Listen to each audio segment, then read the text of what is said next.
G'day guys, welcome on in. How are you all doing? How's it going, Brad? All good. Good, awake. Hello, hello. Alrighty, so we'll get everyone to say who they are real quickly for those who maybe don't know which voice is which. So, Arax, go ahead. I'll go with you. Cool. What's up? I'm Arax from the Arax Gaming YouTube channel. I haven't had a drink for 3 months. No, I'm joking. This is the wrong chat. Sorry, that was for the other one. I had a drink today. Oh, an hour ago. But yeah, Monster Hunter is one of my jams. So obviously this is the next thing. Yeah, we've also got Gaijin Hunter. Hey guys, this is Gaijin Hunter. I admit I have an addiction. It's hunting games. It's a round table, right? Something So like if that. you And guys we've know also- me, I of course have my YouTube channel where I do Monster Hunter focused videos, but I'm not limited to just Monster Hunter.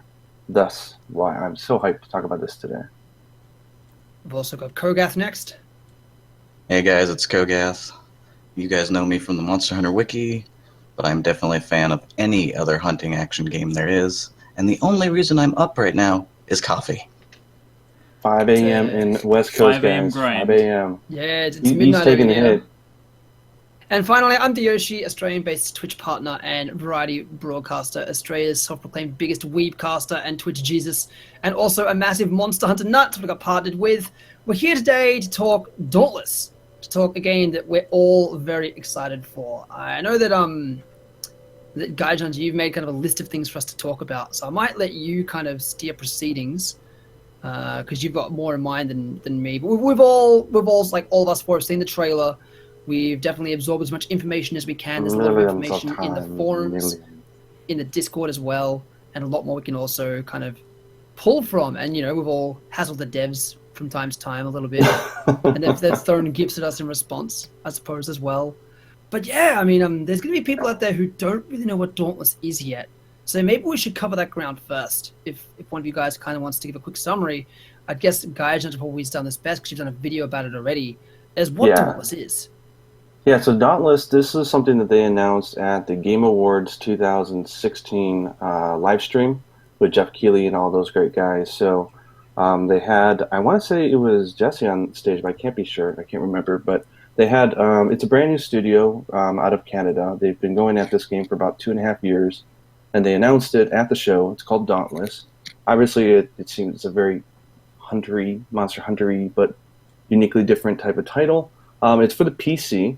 They said at this point that it's PC. Who knows about the future, but they're building it for PC for next year, and we know that there's going to be a selective pre-alpha, but also a beta that people, if you sign up now on their website, can participate in.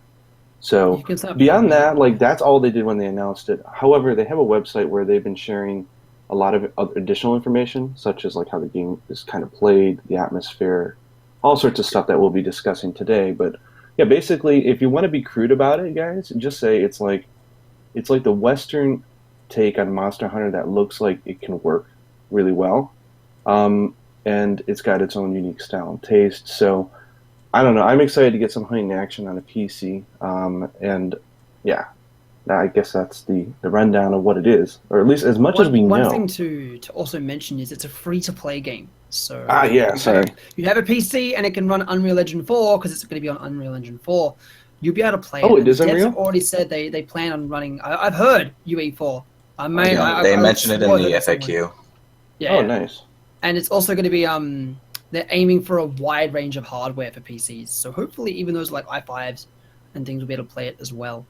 Yeah, That's a really good summary of the game. I think before anything else, before we talk about the game, I think we should talk about the studio that is creating it, a newly formed studio, Phoenix Labs, made up of, if I'm not mistaken, quite a few industry veterans. I know, Adam, you've done a bit of research on this. I'm a little Yeah, bit I mean, daft because it's I'm dumb. kind of the game industry that when you have teams that work either together or get a chance to work or get to know each other, that when someone moves and they make a studio, they take along with them, so to say. Maybe not like they all leave together and do it, but you naturally gravitate against other people and creatives that you've worked with and you enjoy working with or you like what they're doing. So it seems like they have a good mix of, both fresh faces or people that are from different parts of the industry. But I think how they were trying to pitch it was saying that, look, we've got a lot of veterans that bring in a lot of experience from both BioWare, Riot, and Capcom. I think those were the ones that they mentioned.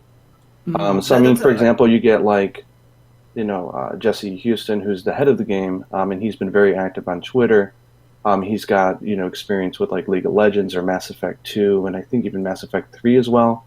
So all these guys are like very experienced. So it's at least good to know that it's not like, and there's nothing wrong with new studios. Don't get me wrong, but these are experienced people who know action games and are also big fans of action games. So exciting stuff. And I think that also shows because if you look at the developers, I was in the Discord, the Dauntless Discord today, and one of the developers there knows my content and is a fan of my stuff. And the Dauntless account follows both Adam and Kogath here, so they obviously are aware of the community, but are also fans of Monster Hunter, I would say, or at least hunting genre games, because there's obviously more than just Monster Hunter. I think Jesse, the lead, said he's put in over 300 hours on like the last 3 or 4 releases of Monster Hunter. So that's a great thing to hear, because that means he's obviously going to know about a lot of benefits and shortcomings, especially if they've also played other hunting games as well. I hope that they've played a lot more than just Monster Hunter, because there's others that they can learn from. Because Torquedan had its ups and downs. To Soul Sacrifice, even Freedom Wars, God Eater, and even Dragamon Hunter, as terrible as that game was. And then other PC Monster Hunter games, Monster Hunter Online and Monster Hunter Frontier. There's things that they can certainly learn. Yeah, I think they said that the team obviously takes inspiration from a lot of different areas, but they've got their own idea. But they said I think they're inspired by Monster Hunter, Dark Souls. I know a few of the devs said that they really like games like Bloodborne. And I think World of Warcraft and a few other games, they're pulling from a lot of, as you would with anything you're creating. I agree, yeah.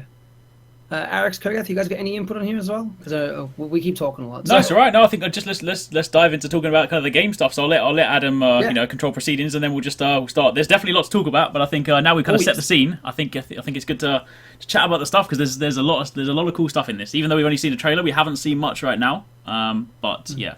We've seen the trailer and that 10 seconds of that monster getting its tail cut. Yeah, there's a couple there's 3 different gameplay clips. videos. Yeah, there's 3 different ones. One shows tail cut, one shows like the sort of hammer breaking the face of a Drask, and then there's the third one against the owl bear, or the bear owl, depending on which way you want to play it. Anyway, Adam, we'll discuss those. I think we'll discuss those a little later as well, because there's some updated info that I've scouted for.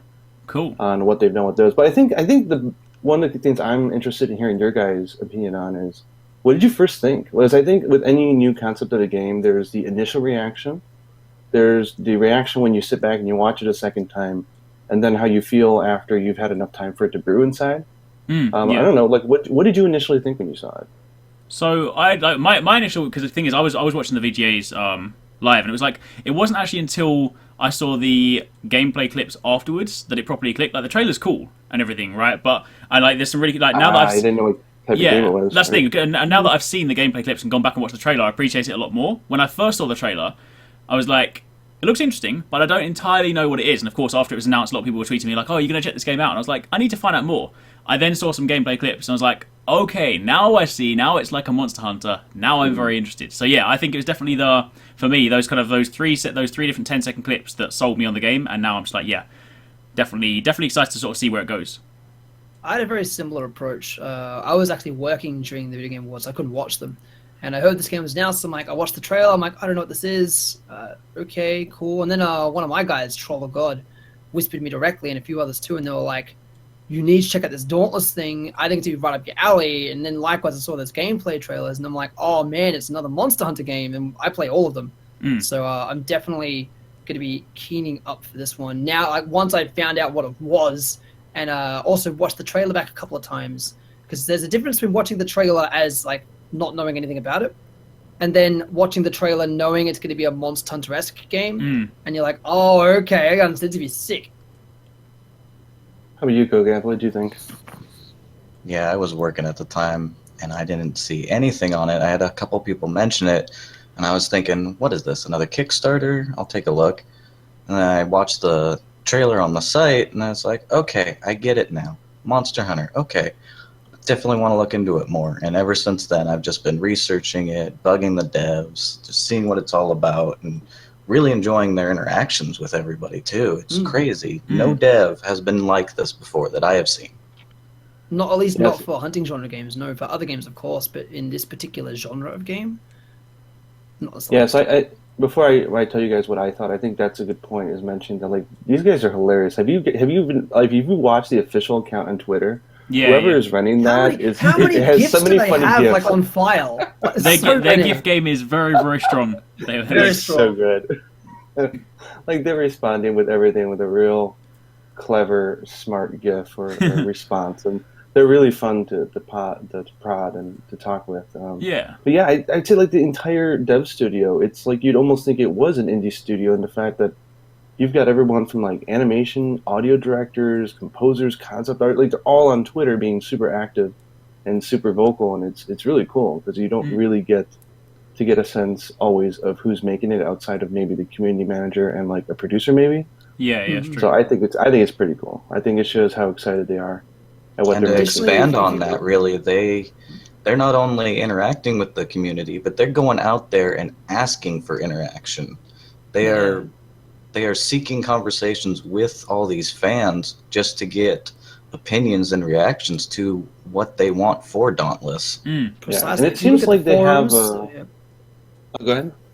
I was gonna say, if you look at the forums, they're asking questions. The Reddit, they're asking questions because they're the subreddit. But even in the Discord, it's an unofficial Discord, not an official Discord. There's like, I think there's like 12 devs in there, and they're really, really talkative about nonsense. But they're talkative and they're engaging with the community. Like I think they Yeah, were talking about music today, and it's really cool to see such a level of engagement from all fields of development, not just like the community guy and the producer or maybe the PR guy. yeah. One thing I find very encouraging, and I guess I don't even need to put out the warning to them or the advice, but it seems like they just want to interact, and it's not like you know how you sometimes have those devs who interact with the community heavily because they're a little unsure of what they're making, which is fine. I think that's a smart way of doing it if you're not sure. They seem to know exactly what they're making, and I think they just want to engage. So I was going to say, like for most people, you would want to say, you know, be vocal, listen, but try not to let that blur your vision because ultimately people are going to say stuff without the full picture. Mm. But they seem like they're fine and they've got that in their heads. So Yeah. I think The that's good thing good. about But it like must be if you frustrating. Like, can you imagine like you reveal a game and like all of a sudden you just get a shower of questions you either can't or don't want to answer. And it's just like Yeah. you're really happy because they're excited, but at the same point you're like, they're also rewarding the community too. Like in the Discord, they're actually answering more questions. Like for example, in the Discord, they revealed that roles have iframes, but that was not revealed yet anywhere else. Ah, So if nice. you're paying attention in the Discord, you're actually getting little slivers of oh information here yeah. and there Well, to I slowly can't build a bigger remember picture.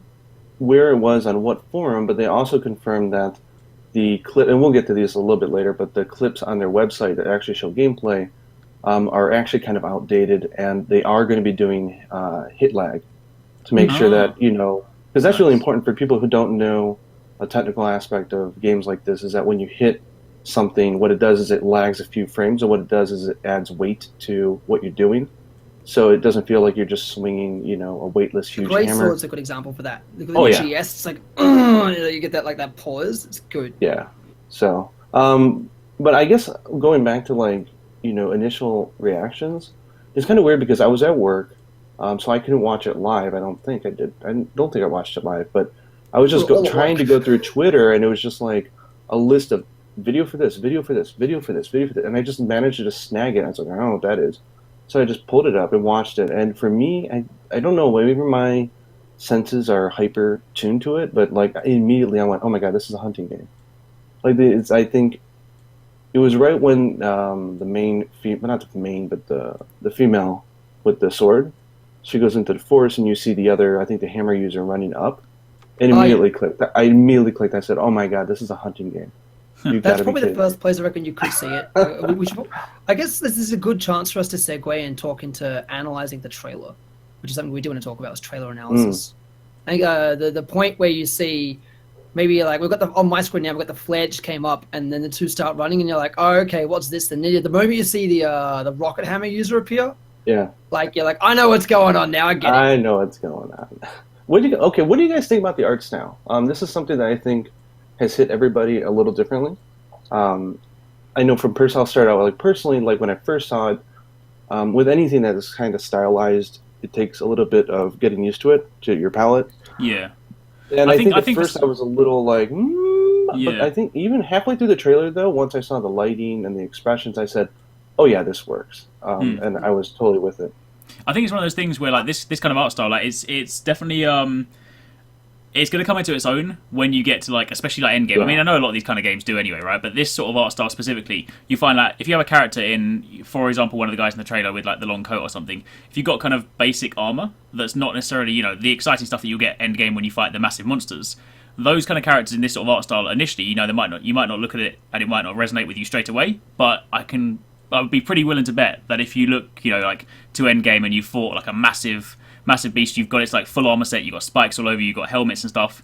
This visual style with that kind of gear is going to look really, really good. And of course, you know, like you have that. It's got that sort of mix between, you know, as a sort of Team Fortress look, but also, you know, because we know that one of them worked for Riot, for example. I know League of Legends is much smaller, but when you actually look into sort of like characters, you've kind of got that sort of aspect to it, and like characters like that with really, really cool skins definitely looks super cool. And I think that's something we're probably going to see at some point in the game. You know, we know for a fact that it's a free-to-play game.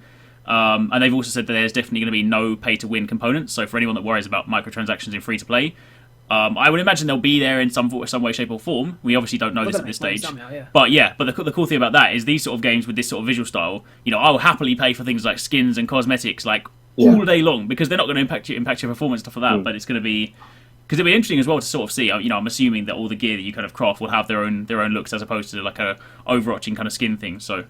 Yeah, and the monetization has been a hot topic. I think a lot of people hear free to play and they either have a bad experience or they've read some bad things. So I think a lot of people are going to remain leery until they get more details, which is fair enough. Yeah. But that being said, like, they've been very vocal on forums saying they knew that people are worried about pay to win, and that's not going to be the case. Mm-hmm. They want a lot of people to be able to play it, and free to play is obviously the way to do that. And then what was interesting was they said in an interview recently that they wanted people to pay for the features that they wanted to support, which makes me think that they're thinking of a few different areas for monetization that you don't necessarily have to touch at all for the gameplay. But like you were saying, if it was an aesthetic thing, if you really like it, you know, that would be an avenue where you could drop a few if you wanted to. Yeah. But yeah, I mean, they're not ready to share it, but I think they know very well the risks of free to play, and I think Monster Hunter Online. I think all of us played Monster Hunter Online, right? Yes, exactly. Yeah. I think outside the fact that the Chinese government made a law where you can only play it so much, I think that was the driving factor behind the crystals or whatever. I think they did a really good job with the free-to-play model. If that game had standard monetization, I'd be playing it like crazy, I think. Yeah, exactly. And also with their Riot Games background, you know, I'm pretty sure, you know, they know very well like how microtransactions, you know, League of Legends is a perfect example of free-to-play, but people think, you know, but still making them squillions of dollars, Yeah. But I mean, it's free to play. So in the best way of saying about it is, what the heck do you have to lose? Exactly. If you're a little worried about it, whatever. You know what? You're going to play it, and you're going to like it, or you're going to play it and you'll be like, you know. So at the end of the day, it really doesn't matter. The fact that they're not horribly sure on their it seems like they're not completely decided upon the monetization, which to me tells me that it hasn't been. I mean, who knows what's really going on? What they say, of course, but. If that's the case, then it's not driving the game design, which is good. Yeah. I think let's save monetization for perhaps a little bit later on. Yeah, we definitely want to talk at some point about what we think should be monetized based on what we know. But let's save that for closer to the end, because then we're going to save all that kind of suggestion stuff to near the end of our discussions. Yeah. Okay, so what was my comment on the art style, the because I thing didn't that get to you do liked that the part yet, most? was about what, sorry? What was the coolest scene in the trailer? Was it the monster? Was it the weapons? What did you like most about it? I'm really excited about that boost hammer, because I'm really curious as to how much more that's going to grant. Like, that kind of stuff makes me think that they're definitely thinking outside the box with weaponry. Like, we've seen 4 weapons. We've seen that they are indeed weapons, and they do a couple of things based on the outdated gameplay that we've seen. So I'm very curious as to what they're going to do, and if they add more of that later on, and things like that. So the hammer looks sick. People are curious. People are curious. They announced, obviously, with the trailer, the sword, the axe, the hammer. They haven't named it, but we have that. And Kogath, you could talk a little like that crazy weapon. You've been playing a lot of Tokiden, right? Yeah, it seems similar to the one they have in Toykiden, but after watching the trailer again, I noticed that it's 2 sickles and one of them has the chain. So I wonder if he can dual wield them in chain mode. That would be really awesome. Windmill mode. Yeah, so you guys know that the term for that is is kusarigama is the term for the ninja weapon that is very Yeah. similar to that, and that's Yes. who knows what it's Something, called. you know But something, that's, something I found quite interesting is that having looked through their website today, it's the only weapon of the 4 they haven't expressly called out or named on their site. When they list it on their site, they talk about the greatsword, the hammer, and the axe, but then they talk about other weapons, but they haven't expressly called that one out. So I don't know whether that's because they haven't kind of decided a name on it, or whether they kind of aren't ready to share it yet. But yeah, regardless, that's definitely super exciting. That because just having this sort of shit. Because the interesting thing to think as well, is it going to be just a weapon, or is there going to be some kind of component where you could use the chain to like tie a monster down, hold them down? That could be really cool. That's a good point. There's definitely room for that degree of exploration. But one of the I things could see them functioning as dual blades and then having them go into another mode where it goes into the chain mode. Yeah, that's true. Maybe. Or it's like a long distance dual blade. So yeah, so you don't have to be quite so close. Maybe that could be cool. But actually, one of the cool things as well, following on from the hammer thing that Brad was talking about. The interesting thing with this is that, and they spoke about this the other day. You know how they said it's going to be a fully open world. There's not going to be like loading zones like in Monster Hunter.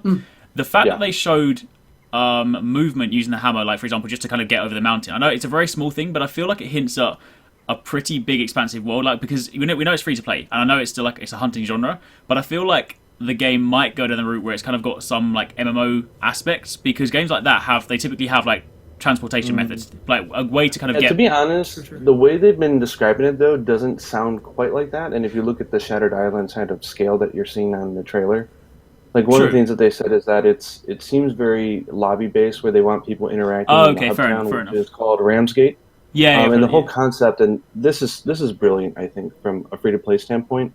Not because of the business model, but because of game design. It's built upon the idea that there's all these little islands floating in the sky, and the type of islands that are floating by your hub town may change at any moment. So the island that's in front of you now may be gone for 10 years if you don't go on there now. So it's a constant barrage of help us, or there's this horrible behemoth here, wreaking havoc.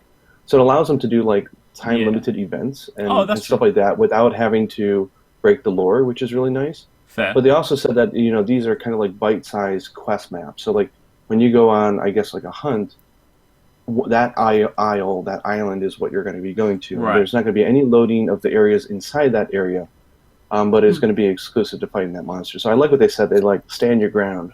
Yeah, that's pretty cool. But in that respect, they could still be pretty big, because I mean, as I say, like the fact that you kind of like if you show some sort of method for movement that's not just running, you kind of get that feeling that there might be these could be pretty big islands, right? So it'd be interesting to see like if other weapons have a means to sort of travel quite fast or something. But just as something, it could be something from nothing. But I will say that Toykoden 2 has a fully open world, and it actually does it really well. Just exploring around, you'll find minor monsters, and then scattered around will be the bigger ones. I agree highly. But does Tokyuden do the same idea though, where it's focused on 1 to 4 players in a group going on a single focused hunt though?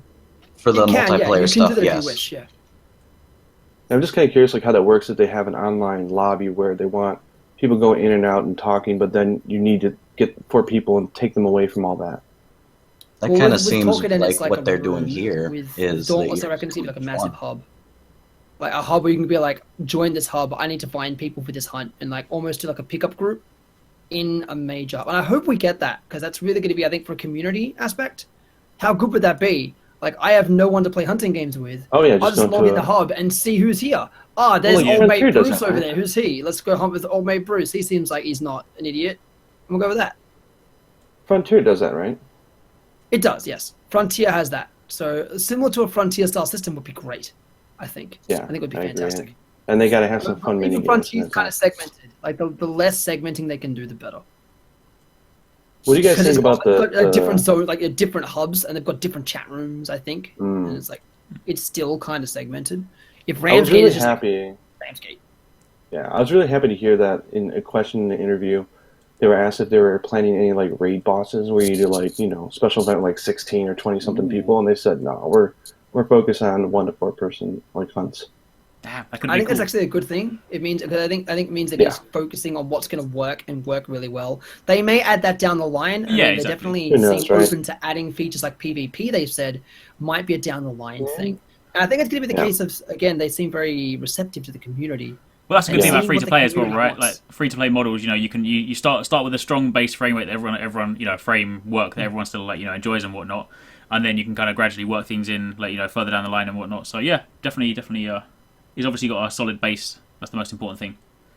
I agree. Yeah, one Yeah, thing I'm interested in is when it comes to weapons. The sword, I think it's worth noting that it's not really like a great sword where it's Mm. heavy and they've designed this almost like the switch axe sword. So it's Yeah. meant to be really fast and very aggressive. The axe Yeah. is like traditional like axe. They did say that they were planning at least one ranged weapon. It sounded like there wasn't going to be a whole lot of them, maybe only one. Mm-hmm. I But they hope did they say do too. they do have at least one. They said. Well, So at we'll least see. one means there has to be a minimum of two. Yeah, I guess so. I mean, the way they worded it, I don't know. The way they worded it At made it least sound. one means that's a minimum of two. No, at least one just means there has to No, be no, a no. weapon. There's It means got to we're be not at we're least not one going of to write it them. up.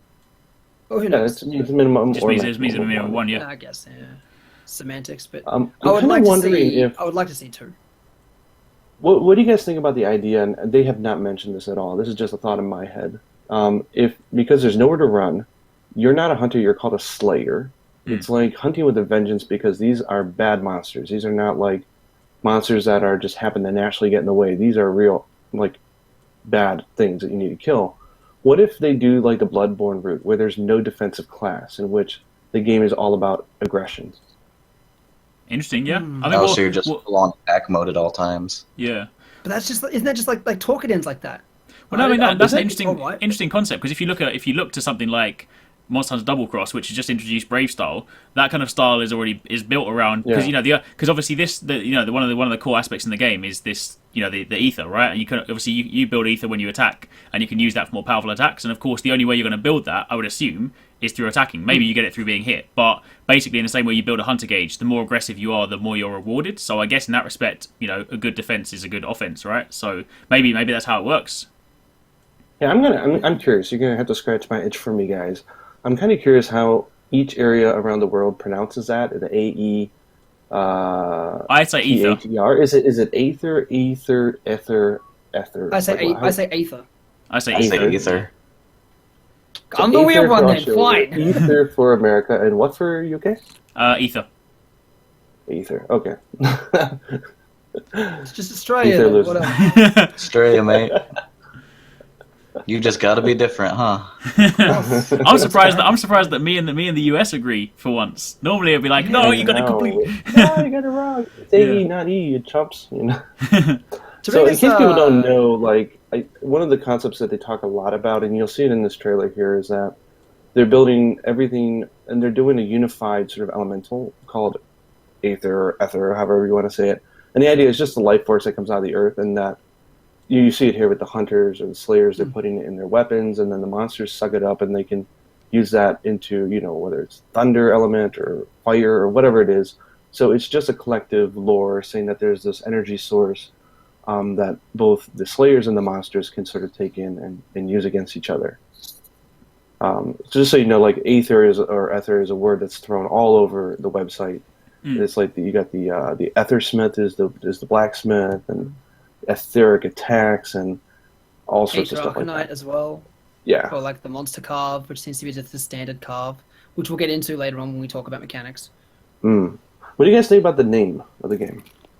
Dauntless. Well, I mean, it's kind of cool It's- because it kind of lends itself into the to what you're talking about the aggressive, right? Because Dauntless is about like fearlessness, right? So you're not kind of.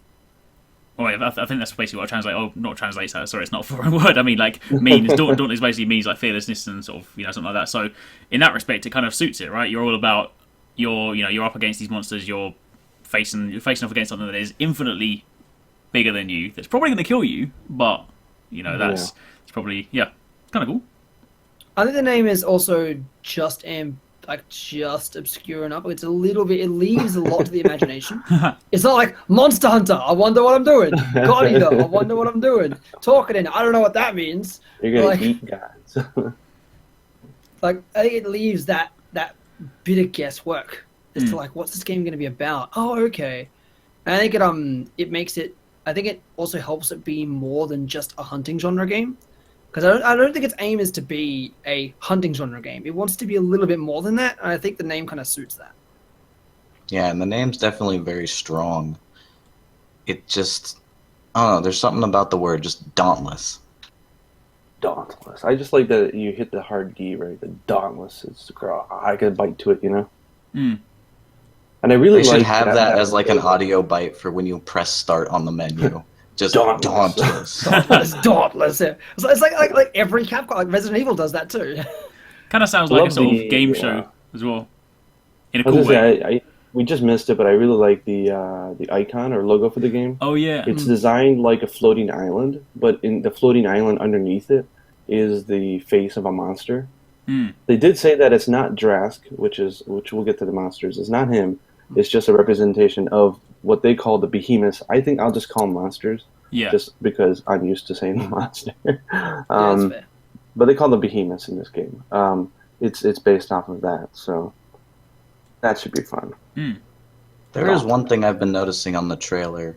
Hmm. The guy in the trench coat, when they first come up to him, I don't know if it's shadowing or what, but it kind of looks like his shoulder is bloody, and then it slowly heals and goes away. It's I wonder battle if royale they'll again, too, have I combat suppose. damage on the Oh, Slayers. that could be cool. Yeah, I'm gonna look at it. We're almost there, and the stream delay. I'm almost at that. If they did point. that as well, I'm curious imagine as if to- you could, because if you then they have like a kind of armor repair component, right? Because you know, in things like Yeah. Monster Hunter, you make your armor and it's like it's done, right? You don't have to worry about it. But things like World of Warcraft and stuff, it's like, oh crap, my armor's broken, got to deal with that. That'd be yeah, very there's yeah, interesting. blood. Very That is interesting. definitely like, blood. Yeah. Yeah, that's blood. having some kind of like not just There's sharpness, blood in but this like game. armor health componentry Mm. would be wicked. To go back Yeah. to the name, I'm curious Yeah. as to why they choose like behemoths as a monster type, Mm, which I've just got. I say very differently to you, Jesus. But behemoths. why they chose behemoths instead of like monsters or like gods or whatever? No, I wonder if it's something they'll explain in like a lore post. Yeah, they might. Their lore's been pretty solid so far, so. Maybe it's because they've got like a kind of, I'm using the term very loosely, but like a magic component. Because of course, I think the monsters, or is there a different term for it? But I believe the monsters also use the ether, right? Because they've got different types of Yeah, elements. they use They've it got as like, well, yeah. isn't it? They've announced The so far behemoths, thunder, they ice, eat the and ether. yeah. But they can also use it for their moves. They've got like the three elements they've said so far: thunder, ice, and is it fire? And they said, but there might be there are some other ones coming up, right? So There's ice and 3 fire announced and and- 2 unannounced at this point in time. So there's 2 more coming that we know of at least. okay, yeah. So So one suit goes like they use them, but also they said that when they get enraged, they then are able to draw even more power from the earth, and that's when they start doing exclusive moves for when they're pissed off. oh yeah. Yeah. So Interesting. they, and they like, exude like raw amounts of ether. Also, we're I'm actually curious if just they're gonna do that. like something slightly different to the monsters, but it's literally just because I was watching the trailer. One of the things we were talking about earlier. You notice how the character at the beginning, it could just be again, it could be a stylistic theme, but the way that she kind of like puts her hand down the tree because there's like claw marks there. There's broken. There's obviously broken like trees and whatnot. Where they must have been Environmental treading. No, I'm wondering whether there's going to be some sort of like a slightly more in-depth sort of tracking tracking element? component. Yeah, because you know Yeah. if you go around, you look for the claw marks, you look for the broken bushes where the monster's been walking. Oh my I god, that wonder would be whether- awesome. Yeah, exactly. You know, instead of being like, oh, here's a waypoint or wander around aimlessly until you can find it. Imagine if you actually Well, have you to did start. see that Trenchcoat Boy did launch up a flare. Yeah, exactly. That could be incredible. Imagine, if you drop into the area, and you just literally have to find like, it. yeah, that could be cool. And you don't want to split up because if you get caught alone, you're kind of screwed. Yeah. You're gonna get an owl bear hug. Or is it bear owl hug? I don't know. But Yeah, One thing I was happy about the owl bear, and which is called Shrike, I was really happy was it looks like it's going up for a big Hollywood like super scream, but instead of taking the bait and doing the old cookie cutter, it had a very unique, very high frequency type of very owly type of pitch. It didn't Yeah. have that huge gruntness that you would probably be tempted to add, and I thought that was cool Yeah. because I just see too many cookie cutter trailers where they just fall for the bait, and I think that Yeah. says a lot about the audio design. That I think they know what the heck they're doing. I really like the audio that they're doing. definitely And does that's- listen that, to that that. shows like the hunters know that like because the Slayers have already studied. They have to have, if you think about it, Yeah. have to have studied what a Shrike is. So I they did some know digging. that they can get in its face and it's going to yell and it's not going to like cause them issues. I So did some it's very digging, well- and I saw that the audio director, Rob Black, I think his name is, he was the audio director on Mass Effect 2 and Mass Effect 3. So those games had awesome audio. So Mm. if he had any hand in that, I think that's going to be sweet. Agreed. But yeah, the weapons are cool. I think the whole four-party system is going to be great. Who knows if we're going to get a mascot? That'd be nice. Yeah, well, my first suggestion was, where's the mascot character? Because it's me. But Yeah. it needs at least 5. So Yeah, it can't be all badass. There's got to be a little few areas of light humor, or a mini game, or just something that adds a little personality that I think the community can run with. I agree. Exactly, I agree. yeah. Like, you know, Yeah, and look at that how, look at stuff how they'll big probably Prudy was show in when they Monster show Hunter. the hub. Yeah, Because they haven't Yeah. really gone into showing what Ramsgate is about. that is true. I'm hoping there's good character customization Yeah, as well. There better be bits, but sorry, I'm They digressing. did say that character customization would be pretty deep. Like, Good. it's gonna be a Yeah, big one thing I so- was really worried about, to be honest, was because of, and I'm not into Western games. As you guys, I don't play a lot of Western games, so to say. It's just one. It has nothing to do against Western games. I live in Japan, so I play a lot of Japanese games. One of the things that I was worried about with the art style in particular, because I know Western games are very big on it, is this idea of like classes and stuff like that, where like you choose your class and this class uses this weapon differently, and it's confusing, and there's the weight mechanic, which I know even Japanese games like Dark Souls uses, and they pretty much shot all those down, and I was so happy Yeah. to see that. They said, So, like, no, there's movement no won't be classes. affected, yeah. Yeah, so like if you want to go up against a monster with a different weapon, you can do that. There's no weird class system, and there's no weird ability thing where you break stuff because that's just a chore and that's not fun. Which is great because that would be a fall pit for a lot of bad companies trying to do a free-to-play model, would be to fall into the, like, okay, stamina management, breaking weapons, blah, blah, blah, blah, blah. It sounds like they're against that. So that's awesome. Great. Because, I don't, and I never play as male hunters anyway, so I do like the female armor so far. We've seen 2 different pieces, I think. Yeah, the dress garb looks pretty cool. Yeah, Yeah. not overly sexy, but still slim and attractive enough, I think. There's a like lot I of, said- I think let's I guess we've talked about weapons a bit now. Let's talk about we Weapons. talked a little bit, but let's talk about the armor some more. Like, what do you reckon we're gonna see for like armor, and how do you reckon they're gonna do it? I'm really Just- curious. That's my number one thing I'm curious about, honestly, is Yeah. like how do the whole idea, obviously monsters are the show, right? So you care about the monsters, but you also care about why do I want to hunt them? Like what type of cool stuff do I get from their swag, so to say? How do I fashion hunter? Yeah. Exactly. Yeah. And Well, like I mean, what does it get me, you know? yeah. Well, I mean, that's what keeps you playing like Monster Hunter, right? I mean, like, I wouldn't hunt the monsters that I do over and over again if I wasn't getting cool stuff from it, right? So definitely hoping. I also hope there are. I know. Obviously, like, probably one of the reasons they didn't have helmets in the trailer is, of course, to try and get the personality for the characters. Hoping Right. they do have like full armor sets. I'm talking like helmet, gloves, chest, legs, and kind of waist and whatnot. Because then obviously there's a lot of scope to farm stuff, which will of course keep us playing again, but also Yeah. mix sets, different things like that. But yeah, no, You know definitely. what? Monster Hunter Stories did this. I don't know if Western games do as well, but Monster Hunter Stories was the first one in that series that has done it that I know of. They had the ability to not show your helmet if you didn't want to, but like that. you still got the ability from it. Yeah, That's So for pretty people who common. cared about their hairstyles and they cared about how they looked, that's a feature I want to see. yeah. Yeah, I that's wanted pretty to make sure common my in pink Western afro was very games. visible. Yeah, it is. What? It's common? Yeah, it's common for Western games, especially MMOs. Very, Yeah. very common. It's very rare for a game not to have it, I would say. But yeah, And it's, actually, the Axe Slayer here has a helmet, but he's Oh, the true. only one. yeah, that's true. That's true. One thing I'm also curious about with the armor, and this is something that Monster Hunter did well. Like the devs have said in the past that they have armors that give good stats, but they also have armors that look good. But there's not too many that bridge that gap all that much, because I think that's a good thing. But hear me out, because it encourages people to use more of the armors that's available in the game. The last thing you want is everyone to be using like Dread King Rathalos armor. Even though it's a good set, you don't want it. Makes what's the point of having all the other armor sets in the game? It makes it of more course. redundant.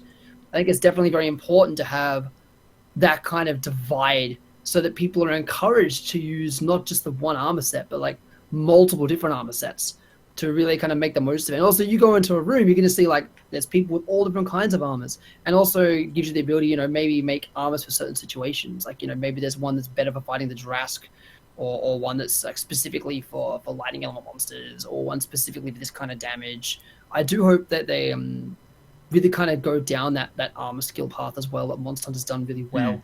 and also allow likewise to have like mixed sets and things like that. So like the main guys played hundreds of hours of Monster Hunter, so they know all that anyway. But I want to make sure that they kind of definitely get that divide. That don't make all the pretty looking sets the overpowered sets, because otherwise the rest of the armor won't get used. What's the point? Well, there needs to be some really good looking sets. Of course, this is something that Neo is doing, which is obviously the Japanese kind of Dark Souls game coming out in February. One of the things that they're doing, which I thought was awesome, and I almost wish that this game would do it as well. Maybe they're thinking about it. Is the idea of taking the abilities of one armor and then transferring it to the appearance of a different armor. Oh, like I reckon that would be a monetization thing. Yeah.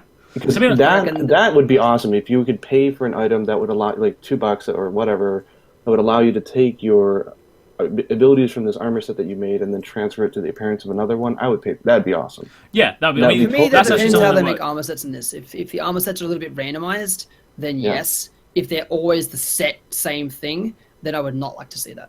Now, see, MHO actually has separate slots as a fashion set. Yeah. And basically their pay model is all cosmetic. Yeah. It's all these different costumes you can pick, and they go just over your armor. Yeah, I really like that. I think that's a really cool idea, because it then means that, again, it's super important, because if they do go down that route, it means that the people that, no one's getting an advantage, but it also means for people that really do care about like the way they look, because it also means they can tap into things like seasonal events and stuff like that. But, Guild Wars does the same same thing that MHO does, right? You have a slot, and you can buy these with real currency. Sometimes you can actually get them in game as well, but they just go over the top of your armor. You still have your stats, which also means that if you do want to have, it would be really cool, because that would be one solution to the horrible mix set idea, because mix sets can be cool, mix sets can also look horrendous. And if you're going to be one of those people that goes to try and get the best skills, but you then still want to look good, then that could be cool. I definitely agree with the whole like having the secondary like cosmetics lot, because then people still need to earn what they want. Oh, for sure, earn the good armor, but then they can like pay a bit more to make it look different. But at the end of the day, they still earned it. Yeah, like that. I think that's a bit different. Like I would prefer to not have people be able to transmog an item, like put the stats from one piece of armor to another, but have a cosmetic layer which people could wear on top. Yeah, I think that'd be really cool. But if that cosmetic layer happens to be like things that are very similar to other armor sets, that's also fine. Now, see, Final Fantasy XIV does something different, where you can actually use an item to make it look like one of your other armor pieces. So, like, you can say, I really like to look at this armor. I'm going to make my armor piece look like it. Yeah. But it maintains the stats. That's the thing I don't want to see occur. Fair enough. I personally don't want to see that occur. But again, I'm probably going to be in a minority there. Because, that's a mechanic. That's mechanic removal. Yeah, as long as whatever, I think that there's enough fun. I think what we want is something that's we can have fun with the fashion, but in a way that doesn't break gameplay or do anything weird. For sure. Awesome. What's next? What do you guys think about the monsters? So, you want to move on to monsters? Yeah, let's do it. Yeah, let's move on to monsters. So they've, like you said, there's two unknowns, and we've got sort of silhouettes. But obviously, the one in the trailer is called Shrike. I did a poll recently on my Twitter to see, because it's kind of unfair because we've only seen really this monster in the trailer in badass form. But we've got Shrike, which is that owl bear-like monster. We've got Drask, which is that yellow type of chameleon. Like a Komodo dragon kind of thing. Yeah, dragon thing. Yeah. And then Embermane, which looks like a dog, like Rhino, that's just going to charge you. What do you guys think of the three monsters, or just the general design? I like the Shrike. The general designs, like the Shrike's really cool. The Drask didn't really appeal to me too much, to be honest. What? Yeah, I think I'll warm up to the Embermane myself. I think Embermane, like I didn't like it at first, but I've grown to like it. The Shrike I liked a lot, but for me, the Drask is like, it's a lizard. Drask is my favorite one. Drask looks incredible, really? Right? Yeah, no, honestly. I'm gonna fight. Honestly, Drask is like, when in that poll, I voted Drask, man. That is my favorite monster. Wow. He looks really cool, and like. I reckon like that handsome smile in the concept art. And the smile is awesome, but also like it's lightning. It's thunder. He's the Thunder Aether, so that's gonna be interesting. But also, I reckon like that one has the potential to have some really cool looking armor because it's gonna be like all scaly and like lizardy and stuff. So imagine it with like massive pauldrons and stuff. So yeah, Drask is my boy. Step back. Well, the hammer user in the trailer is wearing Drask armor. Yeah, exactly. Oh, that's what we believe anyway. Yeah. Also, We're be gonna interested to have see. that split where each guy takes a different monster now. Oh, here we go again. Yeah, yeah. I'm an Ember main guy. I'm That sorry. I happened with don't, us in Brad. Cross. We all picked one each, like by Brad, I happenstance. don't know what monster you're picking. You said you liked both Shrike and so Shrike is your favorite from the Shrike's start, my with, right? Then okay, Kogath, how are you? See, I gotta go with Shrike. I'm an old D&D player, and Owlbear, come on. You guys and Oh, you Pokemon owl people, you guys all choose the owl too in Pokemon. No, actually, I did not. Ooh. I chose the owl. I chose the owl. I chose the cat. nice. Nice. Well, I'm going to be the odd one out here because I'm totally up for Ember main. Ember main looks amazing. I don't know if you've seen the concept art on that thing. The concept art Yeah. actually, they've confirmed was actually a subspecies idea that they were playing with. Oh, nice. One cool thing is they did mention in a blog or an interview that they are playing around with the idea of subspecies, but not in the idea where they just simply flip the element. They want all the monsters to feel unique. Yeah. So at least at this point, they're not. They'll do it if it makes sense. But that one was actually like a concept for a frozen version of it. But I don't know if they were joking or not. But the technical game, I want to say it was one of their tech people who was doing the programming on the game, joked on Twitter. I think they were joking. They said we calculated it, and right now it currently runs at 144 kilometers an hour. What? Yeah. I don't know if that's a joke or not, but it sounds like he's going to be fast. And he's got like a little rhino horn, so I think his thing is that he Looks pretty charges fast. up and runs at you and just. It's like a scarier bull drone. It looks so great. Scary. So yeah, there we go. Adam's favorite monster is basically a Team bull Ember. drone with a mane. Is a what? Is a bull drone with a mane, like a little feather mane. put feathers in a bull drone. You've got your boy. Oh, Now, there's dear. one thing here I'm looking at. Yeah. They show some concept art of Embermane and then him all battle damaged. Oh yeah. He's Yes, got his yes. horn broken, his tail cut off, and cut all these off. little gouges on him. And the interesting thing is, all these little wounds on him are leaking out ether.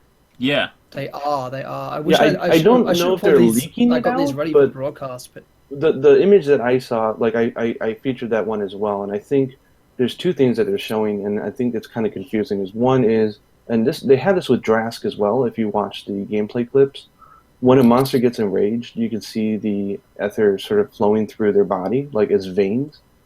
I think the idea that it's a combination of both being able to see the magical energy underneath their skin, and also like you were saying, where you'll actually, and you can see it on the Drask as well.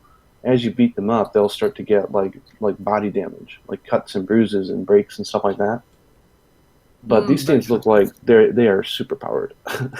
Mm. a little bit. I think that's not a bad thing necessarily. So What if in the end we're the bad guys and this is the Earth's way of fighting back? maybe. Trying to get us off the Hence base. why the logo The is little like silence after that one is kind of funny. hence how the Everybody logo just is like the monster in the island, heads right? down.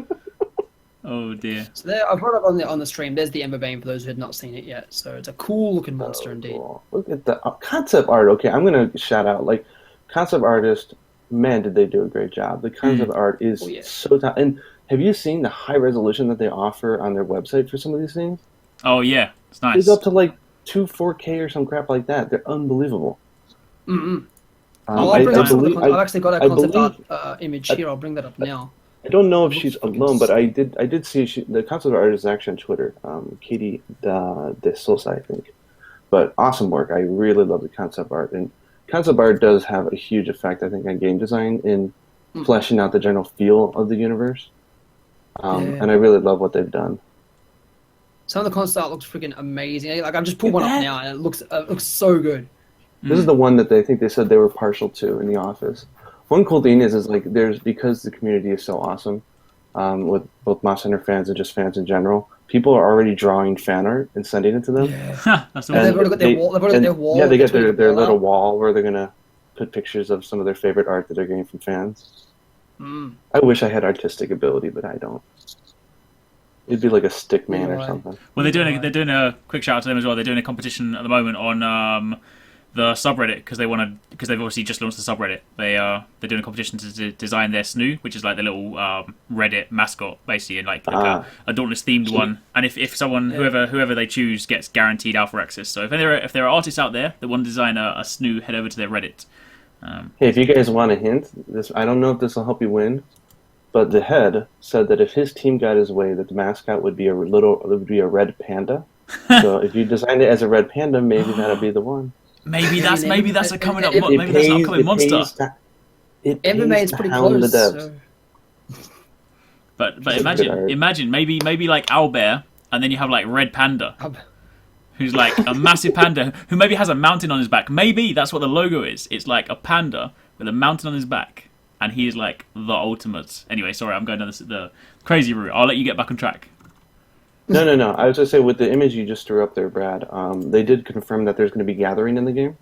Excellent. Yeah, you were saying just to round off your armor set. So you got like flora, the insects they're calling critter bits, which I think is a cute name, critter bits. A little bit, yeah. It sounds like a nice snack that you have on like an afternoon. Sounds like I'm gonna like see a bunny and just squish it and be like, Do you like some critter bits? I'll take those. It sounds crunchy. Right, it sounds like critter bits. It sounds like something that would mean something different in the UK. I'd eat that cereal. Dauntless critter bits. Also, I'm gonna pull up an image of the Shrike for those who've not seen the Shrike properly yet. And then I think they're calling the herbs and everything flora. So we see some pictures of the cool flora. Shrike looks so sick. So cool. So cool. But yeah, the monsters are cool. I mean, what type of monsters are you guys hoping to see? Ooh, I'd like to see a giant, like a big turtle type monster, like something that's like got like a really because it'd be like like turtle or tortoise. I forgot which the one that's not in the water. Whatever, I always get them confused. Tortoise. That's the one. Because like it would be like a really big slow monster. It would of course be like a tank. It would be like a heavy one because of course it would have like a really hard shell. But maybe I don't know if there's kind of scope in the game to be able to like climb on monsters and stuff. But imagine if it was like I'm talking like a huge sort of elder dragon sized turtle, right, or tortoise, and then like you climb on the back of its shell, and maybe there's like weak points, and like you break its shell, and then like the ether starts to come out. I don't know, something like that. But yeah, that could be really cool because Tolkien did a monster kind of like that. They had the Hell's Gate, which is a kind of like a massive tortoise thing, but they had like rockets on the shell which fired at you. Amazing. Which were a bit. Am I the only one who thinks a never-ending story when I hear large turtle? The one that's sneezing on you all the time. I went like Gamera. I was like, what? Yeah, that's where I would go originally. So you'd like to see a giant tortoise? Interesting. I don't How do you go, Gath? I'm not sure. That's a good question. I want to see like an unpredictable twitchy monster, kind of like a really scary like rat or something like moves in an unpredictable way. Something that's hard to guess and hard to read, so you gotta like kind of always be on your feet when you hunt it. Yeah, okay. I'd like to see something like Boggy. Oh, a spider would be cool as well. Baggy's still predictable. He's just far, yeah. A spider would be cool. Yeah, or in this like game. a spider would be cool, like a good bug. Yeah. Oh yeah. No cockroaches, nice. please. No cockroaches.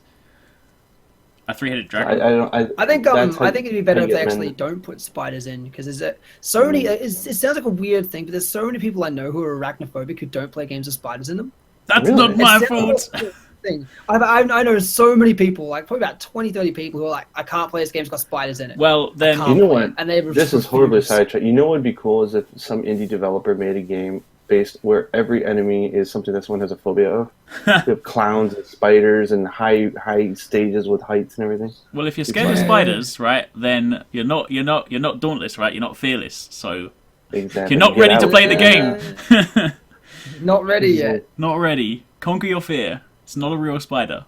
Separate the kids from the adults, man. Get out. You know? Exactly. I would also like to see a monster that maybe here. is I've got one.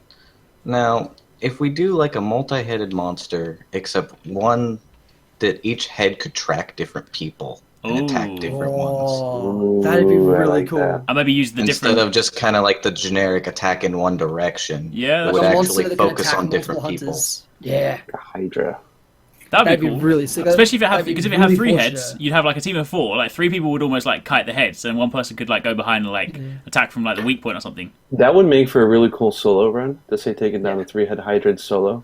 You'd be Oh, like, yeah. dude.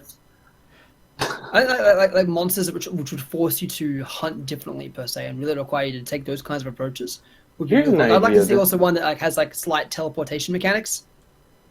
They could like just zip around, and all of a sudden you've got to like constantly factor in for, if I do this really big attack that might normally hit, this guy can teleport. I have to think about that a bit more. Interesting.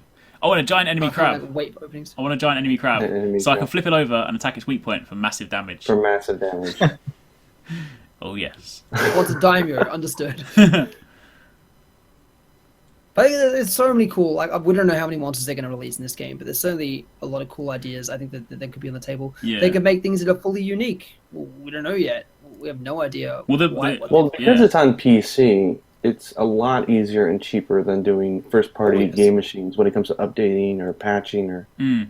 doing all sorts of weird stuff. So Interesting I think it's question. a good platform. Yeah, for it. interesting question as well is, is it just going to be, I don't know if they've confirmed this or not, is it just going to be land-based? Is there going to be a scope for water? In which case, can we start looking into things like Yeah. sharks or, underwater leviathans? That or kind of, I would almost say like if they were going to do swimming, they could almost do like a season 2, like get the ground down yeah. really well first, and then save all those scenes like True. for like season 2 or something like that. It You might know? be one of those they release down the line. Yeah, because water's a dangerous game to get into because you can very easily get make water feel very, very horrible to fight in. So if they do that, then maybe it would have a sour taste. So yeah, probably a good idea. Like look at Try. A lot of people do not like Tries underwater. Yeah, For example, that is true.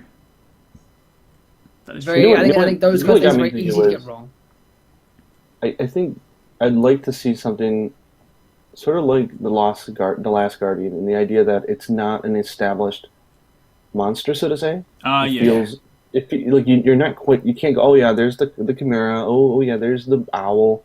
I would love to see a few monsters that are like I don't even know what the hell that is, Yeah. but that's People cool. can, like, You know. Yes, like I think it's a sloth, maybe. Like kind of make them like relate to different Yeah. things. But just go a little, turn it up on its thing. Mm. True. Monsters. But yeah, that was there's definitely potential for cool monsters, I think. And I'm hoping they'll listen to devs as well. Here's a weird idea I was thinking about because the game is meant to really focus on being a badass, right? What would, and this is something I've always wanted for a game like Monster Hunter, is if you take on a 4-person quest solo that you can earn something special for it. Like a solo bonus. Yeah, something That'd like be really that. cool, like, actually. like an extra carve or something, or I don't know, just Mm. something that encourages people to be a badass. I think that'd be a really cool idea. I definitely like Or how that. about like Nothing unique. screenshots? Every time you break a part, it takes a screenshot. At the end, you could save it or something. I hope they Oh, have you something get like like that. That would be a good. medal on your account saying you did that, like you did this quest solo. You get a Yeah. medal Yeah. on your account saying you've done that quest solo. So That'd you've be got like sweet. bragging rights at least. Like bragging rights at a minimum would be cool for that kind of thing. Yeah, or maybe have it So, like like, have it like arena quest in like Monster Hunter where I know there's not the solo mechanic, but if you hit certain different milestones, you get different rankings, and maybe once you've got like rankings, you get access to like an armor set you couldn't previously craft. So maybe it encourage you to go through the whole game, solo each monster and group hunt each monster, and then maybe there's different. Once you tick them all off, then the smith's like, hey, I've got a special armor set for you. Probably not in that voice. that'd be cool. Kind of like the Hayabusa feather in Generations. Oh, Complete everything. let's not talk about the Hayabusa feather. Wow. It's a But sore we know topic. what you mean. Like Yeah, no, exactly like that. Yeah. Good news is that they did say that the game will have friend listing, so you can matchmake with your friends easily. That'll be nice. Nice. I'm looking for it. And they did What if say they- that in an interview that they're going to have. I was kind of curious whether or not they would do voice chat. My guess is no, because voice chat is such a grab bag. And if you're playing on PC, anyways, it should Everyone be has pretty Discord, easy to, Skype, and stuff. Yeah, you don't need to worry to be yeah, honest. and that's not where you want to be spending your debug power and community filtering. As some kid saying, "Screw you," like it's somebody Yeah. for doing something. But the question came up whether or not they would have emotes, like you have in Monster Hunter, where you like prance or dance and do stuff like that. well, it has to be. It Has sounds to like they said they're gonna do it, but they're just not sure which ones yet. I'm really curious which ones they take. Yeah. Like, I'm curious. I think fun. that's gonna be a big like, what's the community want kind of thing. Well, I think that's an important topic because I think in Monster Hunter it's definitely a lot more like you do them just for the fun of it. In a PC game like that, especially given how accessible things are with like keyboards and being able to map things, I think emotes should also like have use in say like for example Purpose. because if you're matchmaking with people and you don't necessarily want to speak to them like with voice, I mean maybe there'll be like a keyboard chat, but if there's not, then something along the lines of I don't know, maybe it'll be like my ether's charged and I've got my move ready, or like I cut the tail, or different emotes that basically kind of like indicate things. I think there's one game, Lost Planet, did that really well. Yes. Lost Planet had really, really good emotes. Because I used to play Lost Planet 1 competitively, and like I love that game. 2 and stuff. And online I didn't have voice chat back then, so I had to communicate and with the Japanese players, because the Australians got put on the Japanese server. Oh yeah. Because of the language barrier, no one used voice chat. Everyone communicated solely with emotes. And in Lost Planet, it was very viable to do that. To be like, you like go, yeah, for sure, point at someone, point them, and point over there, and do a different emote, like you go that way, you go that way. Like you had to actually kind of like micromanage your emotes, which is really interesting. But it was very, very viable to do it that way, or to have like a bunch of different voice commands if you want instead, depending on what you want to do, voice commands or like movement commands. Well, I had a really funny idea. I was thinking about what type of mini game they could have in Ramsgate, where not like arm wrestling or something, something really small and really cute, but would give the game personality. And I was thinking about the aggressive nature of the Slayers. Wouldn't it be cute if they had like a really quick, like something you could just do in a lobby while you're waiting, like a dart game where they have a dartboard with like pictures of the monsters and you throw like 2 darts and say, like you're throwing darts at the monsters? I thought that would be a funny one. There's our ranged weapon right there. Darts. Yeah, just darts. Darts. Mini games, I think definitely a couple of them in a lobby would be really cool, especially if they gave you like some more kind of like inconsequential reward. It's like a tiny thing, like, oh yeah, I guess I'll make a few gil while I wait for the next hunt, or a few whatever they call the currency. Yeah. Play some darts. Oh, 120 currency. It's not very much, but it's better than nothing. It would encourage people to do it more. Like if it was arm wrestling and the winner got a tiny amount, it's still a tiny amount. Even as long as it's nothing that's going to break the game, even a tiniest amount of currency, people will do it because it's something fun. And they're like, oh yeah, I won. I got something for it. It gives it that slight competitive edge. Or even throw in like even though it's something tiny, it's still something on the line, and people will react to that well, I think. What are you saying, Kogath? Even do something like achievements, something like that. Just something, some sort of bonus for doing these mini games. Yeah, that's true. I think achievements, personally, like they're cool, but once you've got them, you won't play them again. No, I think they're still really cool. I think it's got to the point now where people kind of, it's almost expected in a lot of games, right? Like they're in every single game on Xbox, PlayStation, and Steam has them as well, right? It's a cool thing to, because obviously different people consume content differently, right? And there'll be people that will probably play, there might be people that they might not be Monster Hunter players, so they might not necessarily consider investing 500 or 5,000 hours into Dauntless, but they might be like, oh, I'm a completionist, so I'm at least going to go and get all my achievements. So, and the nice thing about that is that, for example, you look at like if ever any of us recommends Monster Hunter to people, I'm pretty sure you guys say a similar sort of thing. You're like, you should probably invest at least 10 hours to try and make sure the game clicks, right? And achievements are a good way to at least kind of make someone go through, because if it's like, reach different milestones, suddenly someone will get to that point in the game where they're like, oh, now I understand this, and they're either going to be like, oh, I'll just get my achievements and finish, or they'll be like, okay, now I like the game for more than the achievements. So I think it's a good driver.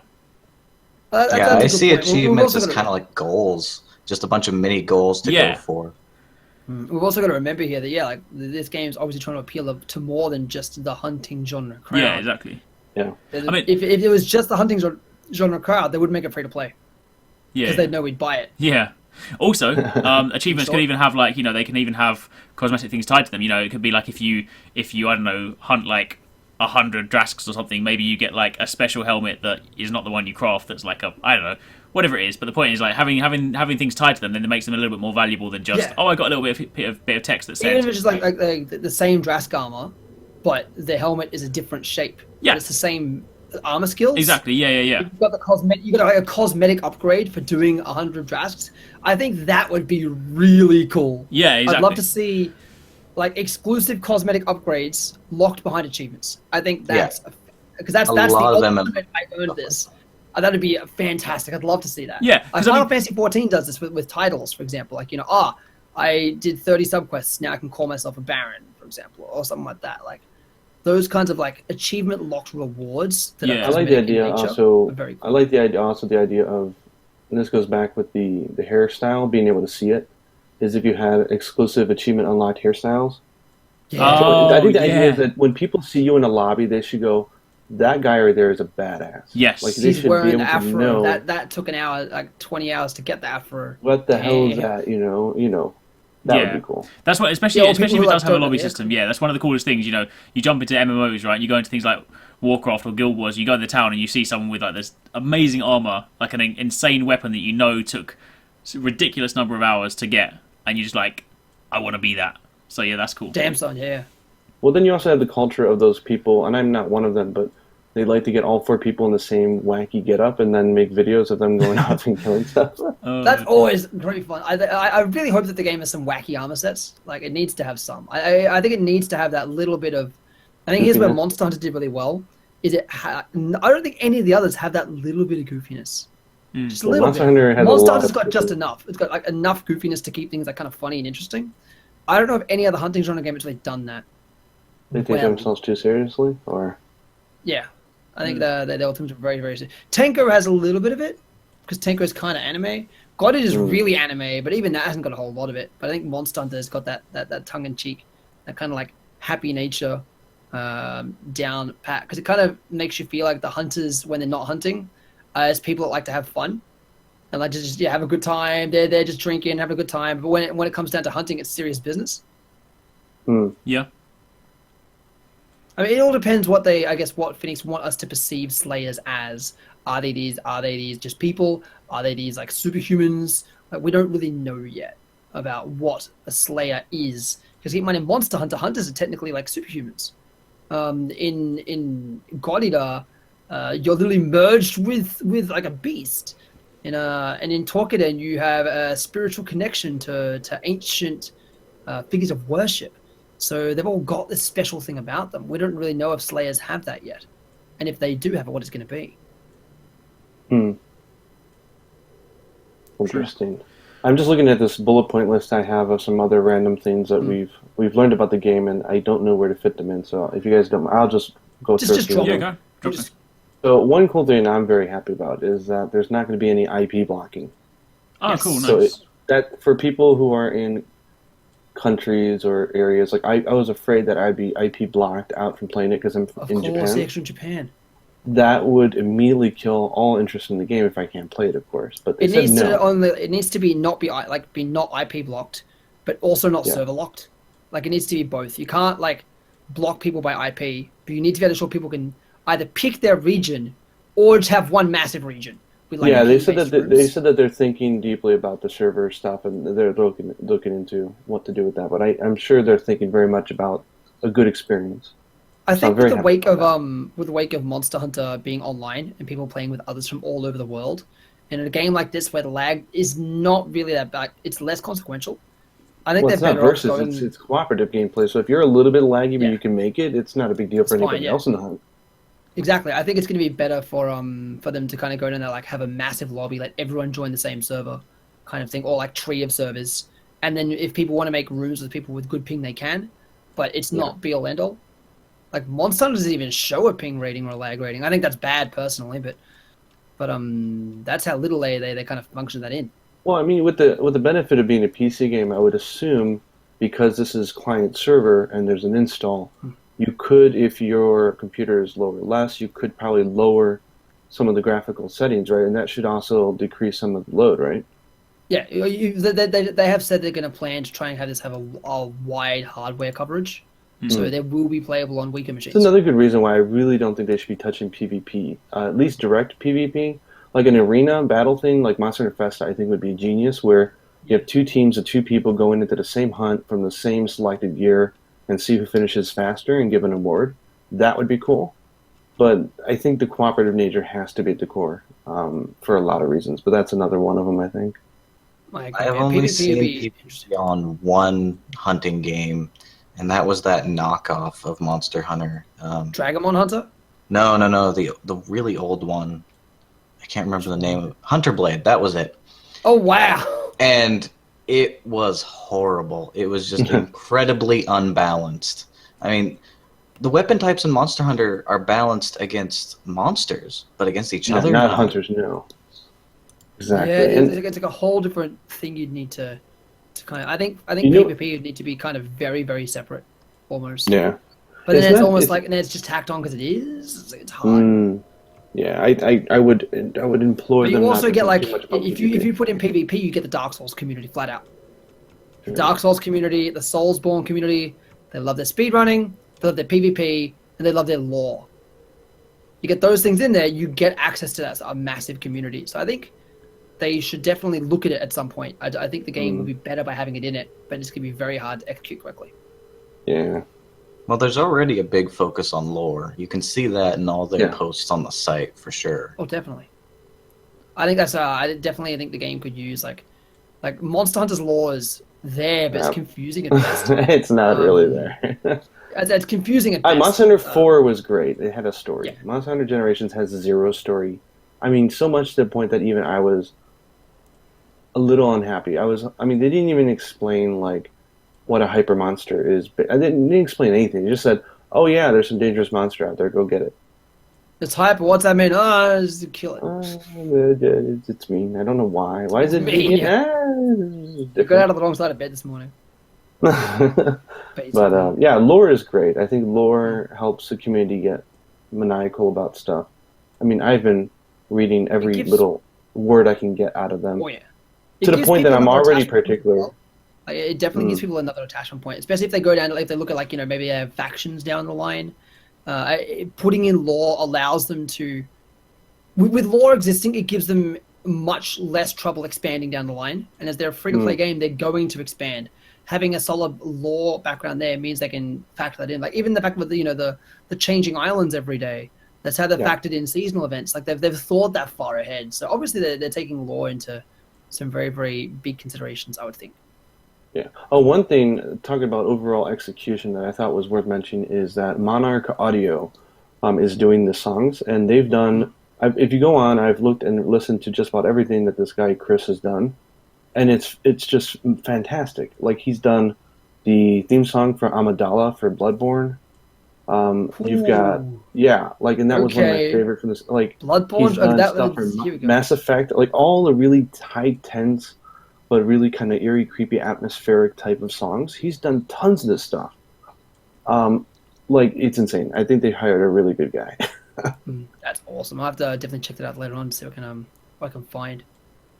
So I mean, it's like they've got a little all-star team up there in Canada. So I'm pretty hyped. Looking at just going on LinkedIn and seeing what everyone's worked on. It's really, you can almost see where they all met in a way, and that's good because a close team, will generate better gameplay, I think, at the end.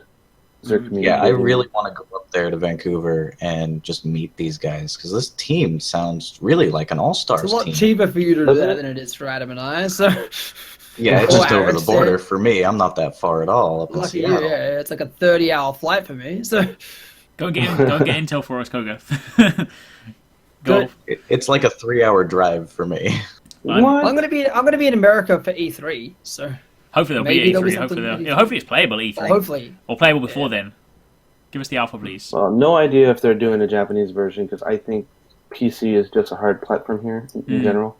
People don't play PC games, so I don't know if they would ever consider being at the Tokyo Game Show. But if they were, who I'd be going on drinking with.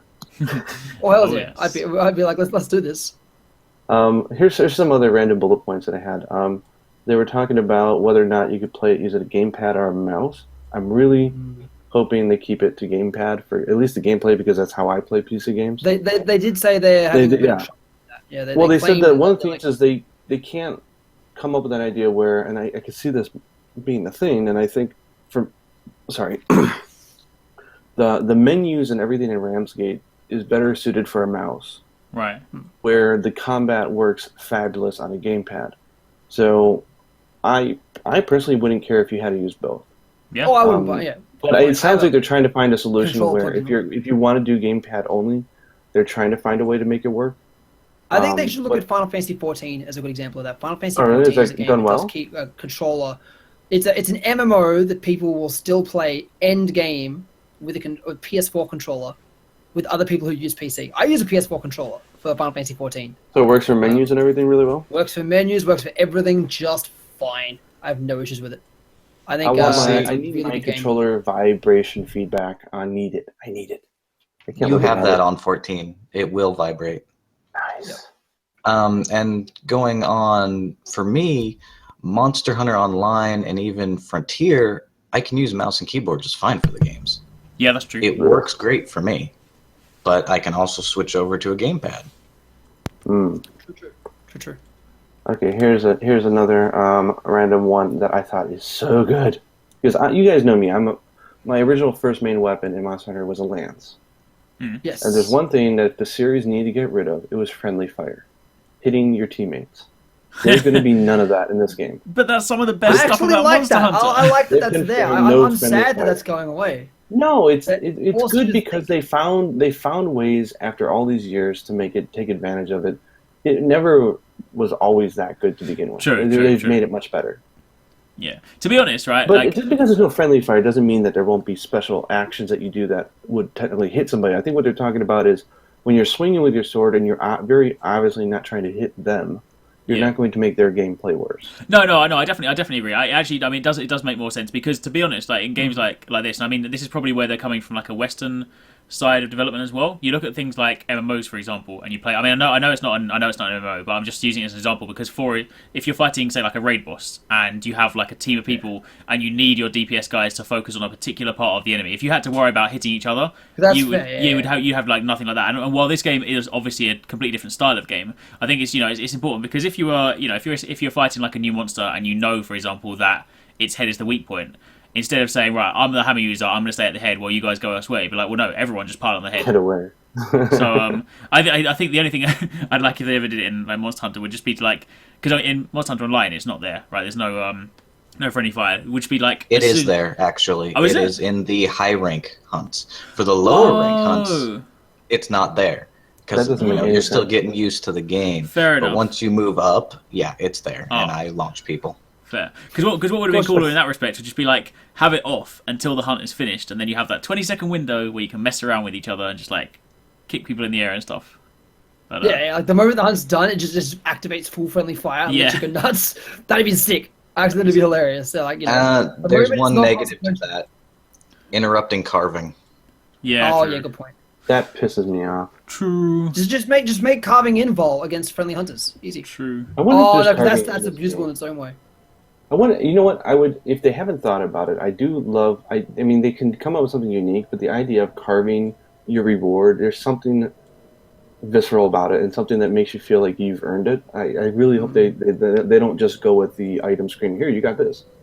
I hope so. I agree. I think I mean, I know they don't want to mimic Monster Hunter too much, but that's an area you should mimic. That's a good area to mimic. They did mention something like that somewhere. Let me find it.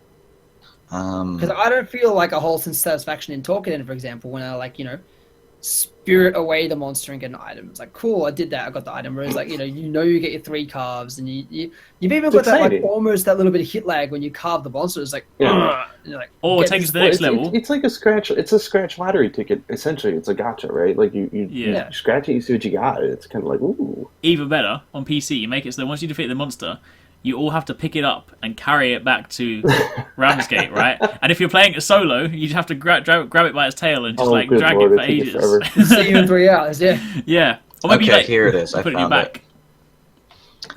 They mentioned once victorious, you can take trophies from defeated behemoths that will be the envy of every slayer and potentially provide special rare crafting materials. Yeah, can we take the head and mount it somewhere? That would be awesome. Whereas have player housing and be able to mount the heads of the things. I don't know how they're going to do housing with a free. I'll be honest, I'm very particular when it comes to wording because of my writing and localization background, and I there's something about the word trophies that doesn't sit with me. I know they used it like if you break apart, you can earn a trophy. It's a trophy. I understand the concept that it's a trophy, but as a word, it just doesn't ring right for me. Like I'm inclined to agree. It's a bit too ambiguous. You're like, but what is it? Yeah. Like I think it's an odd trophies like hunting. Like generally I speaking. love their. Go on. That's right. Go on. No, I was gonna say I love all the names and I love the lore and I love the language they're using. The only terms that kind of got me like was the trophies, and also and I knew you were curious about behemoths or behemoths. For me, I see trophies. I'm like they couldn't think of a better word. That is the feel that I got out of that. It sounds really savage. But that was my impression. I'm like, could they not think of something better than this? Why trophies? Well, I mean, yeah, but then also like if you're like in terms of actual hunting in like real life, like not that I actually hunt animals because I don't, but I'm talking about like when people talk about that, for example, things like tusks and horns and stuff are often seen as trophies. I know, I get that, but the it's word the same, might it's not- like it feels like Yeah. it feels unoriginal and it feels lacking. Well, And you're behemoths also- just you're not- confuse me because I just don't understand why they chose that word. Well, you're not hunting them for trophies, and it makes it sound like it's a sport. Where Yeah. this is about survival. This is much more serious, I think. That's a good point. Yeah, you're That's you're why I not just aiming don't. to go bag ahead and stick it on your wall. You're aiming to not have your town die. Yeah. You got to remember this game is less about offense, and you're defending Ramsgate. You're defending other islands. You're not going out there specifically to hunt them down. You're doing it to prevent a menace. So you're not really going out there for sport. That's Yeah. not. So I think separating that would be ideal. Okay, I got a few more random things in the list.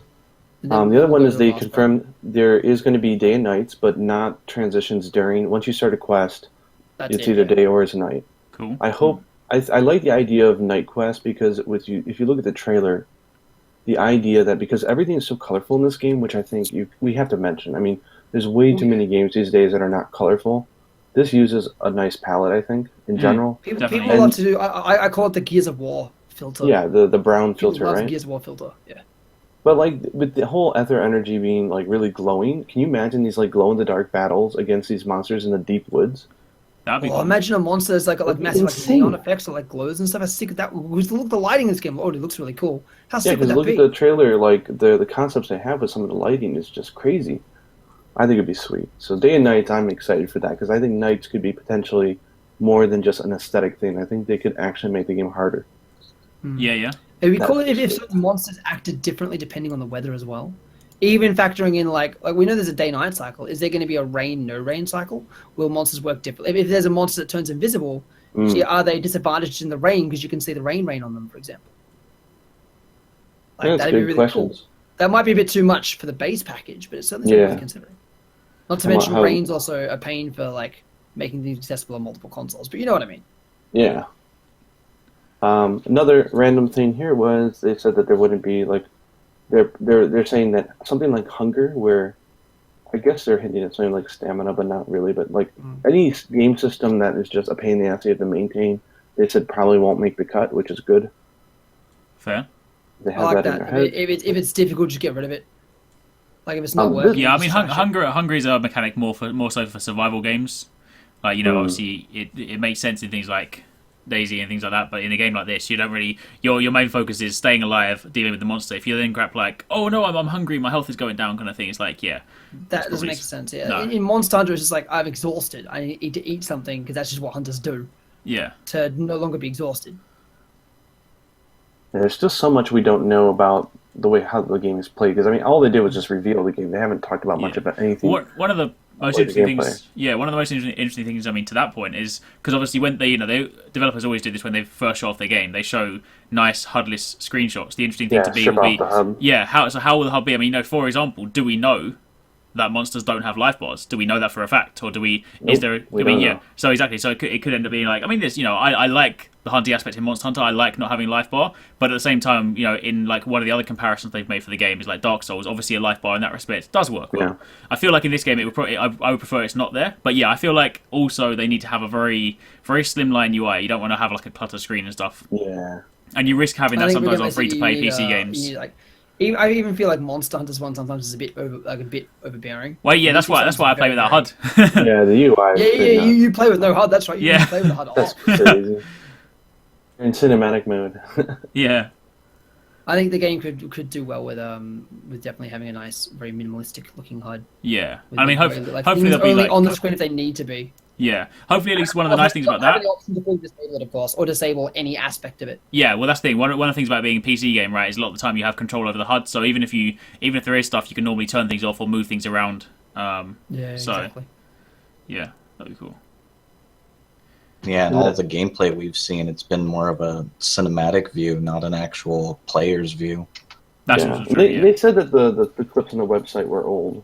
So I'm very curious for them when the timing is going to be where they're going to release them. I don't think they'll do anything this month. I can't imagine. No, I think it'll probably be in the new year, right? wait for the new year and then get something cool and out there, and I'm excited to see it. It's crazy that I don't generally get this excited for a game just based on a reveal trailer, but I think it's just the potential that I feel that is and everything else that we've been talking about is just exciting me. Oh yeah, no, for sure. Yeah. Well, the nice thing about this, right, is it's different to, in the past, as Monster Hunter fans, we've seen countless Monster Hunter quote unquote clones. Whereas this is obviously not one of those games where I see it and I'm like, that's a Monster Hunter clone. That's like these guys are Monster Hunter fans. They're inspired by the game. It's their own game, so it's like it's more of a Monster Hunter-esque game as opposed to So I'm definitely more excited about this than many of the other hunting games I've seen in the past. So That's fair. I agree. Yeah, and the last random point I had written on my list here, and this is something I don't even know anything about how the West does it because I'm from Japan, so they do not support streamers or content creators in Japan for the most part. Companies like I constantly joke saying that I'm just happy that I'm just happy Capcom don't shut me down. Yeah. I always joke about that, and it's I know I'm probably the only guy outside of Japan that's actively supported by Koei Tecmo Japan. Like, they send me Japanese copies of games, and that is very rare. It just doesn't happen, and it's only because I know the guy and he's a friend, so I lucked out. And they just don't support content creators in that regard. Yeah, as they had something on their website talking about some creator affiliate thing. I don't even know what the heck that means. Just hope you don't get struck down, kind of thing. My only thing is they said that they support streaming of the game. They support content creators, obviously because they're engaging everybody. Yeah. Oh, they will. I hope it's not something like Nintendo Japan tried doing, where it's they make a video, it's not our name, and blah blah blah blah blah blah blah. No, the West, Western games. the West, the West get that's the thing. Like the West get YouTube, the West get social media. It's one of the things that in Japan it's just still very much like still trying, as is evident by the way that Capcom dealt with the Monster Hunter Stories situation, which we won't speak of. I'm just saying, just generally speaking, like the West is very clued up on social media, YouTube and stuff. So developers over there understand that YouTube is the new media, right? They're like, if you want to make content, you want to stream, you want to do stuff like that, they'll back you. I mean, and as is evident by the fact that you've already been engaging with these guys. Obviously, watch your content, and from speaking to the team and whatnot, they know this stuff, so it benefits them. We've already got proof of that they engage in all four. And I'll put this out here because I got a few questions on my Twitter before asking me about this. I'm not endorsed. I'm not paid. I'm just a gamer who's interested in this game. I like to be positive. I mean, I don't find the benefit of going online and bitching about stuff constantly. No, exactly. Unless it's politics or something that's socially like there's a call to duty. Okay, maybe, but for video games, I mean, to a certain extent, maybe if there's a discussion going on, like, hey, did you like it or did you not like it? But to go actively and bash a game is not my thing. But if I'm excited, I'm going to talk about it like I'm selling it because I'm excited. I'm just excited, Yeah, very true. Very true. It's weird. I never. But then again, some people think I work for Capcom. I'm like, I don't work for Capcom, guys. I just love their games. That's just standard. That's just standard on online comments, right? Apparently, I work for Ubisoft and Activision and Capcom. I work for everyone. Apparently. Yeah. So we're basically fans doing this for fans and the company. Yeah. So one thing that I wanted to kind of bring in as well, because I mean, obviously, I think you just said that was like the last point on your list, right? Was one of the things that on the list you sent to us earlier that we didn't actually touch on was what weapons we would like to see added to the game. Yeah, yeah. So let's talk. We've got a few different things down there. Let's talk about weapons first. Yeah. If I was like, let's keep this like nice and simple. If there was one particular kind of weapon you'd like to see, either a specific weapon or a style of weapon, for each of us, what would you want to see? I'd say boast off, definitely, but it's the thing that, for example, I was interested when Monster Hunter got the insect glaive, but it's boast off to the next level. I would just like a conventional I know they need to have a little ether kind of angle to it, so maybe it could be a boast off with a chain on the end or something. But yeah, it's a standard Killick style boast off, because then it has decent reach. It'll probably do impact damage, and maybe then also using looking at the hammer in the trailer, how the hammer launches you off. Maybe you could then use the boast off to options, yeah. So yeah, that's mine. It's similar to what I was going to say. I wanted to see a tri-section staff, those staffs that break into 3 parts. Oh yeah, and you use them the Jackie Chan weapon. That's cool. I would love to see one of those, because then you've got a weapon with 2 stances, two forms, and they would operate very, very differently. That's what I want to see.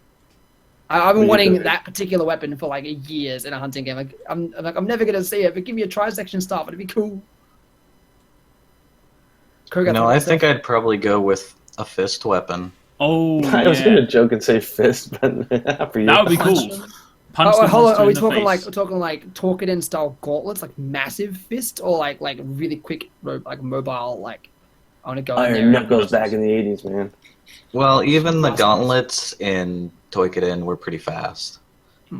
And yeah, that was my main weapon for Toykiden is gauntlets, and I just But loved them. They were what my you want? Do favorite. you want, like, Such big, aggression, do you want, like, big Kogath. fists, or do you want like smaller, kind of like more mobile looking fist weapon? I think What do you I'd kinda go more for a tankier style Okay. one instead of more like fast-paced monk. Oh, because then you can like block. You can block rocket them. punch.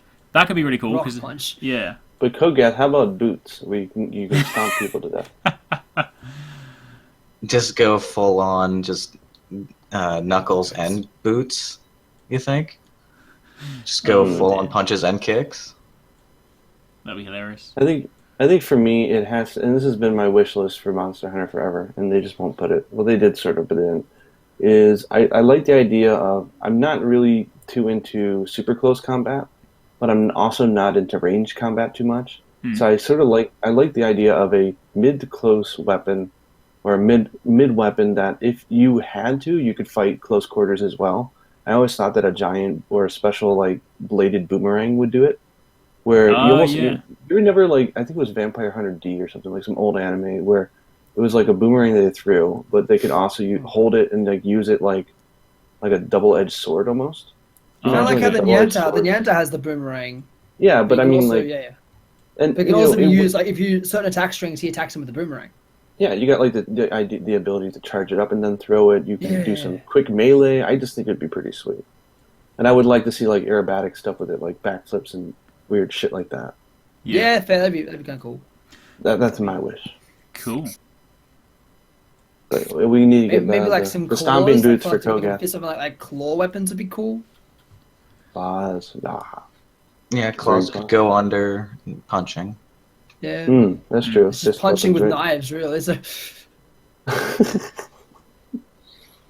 The problem really with fist weapons is variety. There's not a lot you can do to make each one different.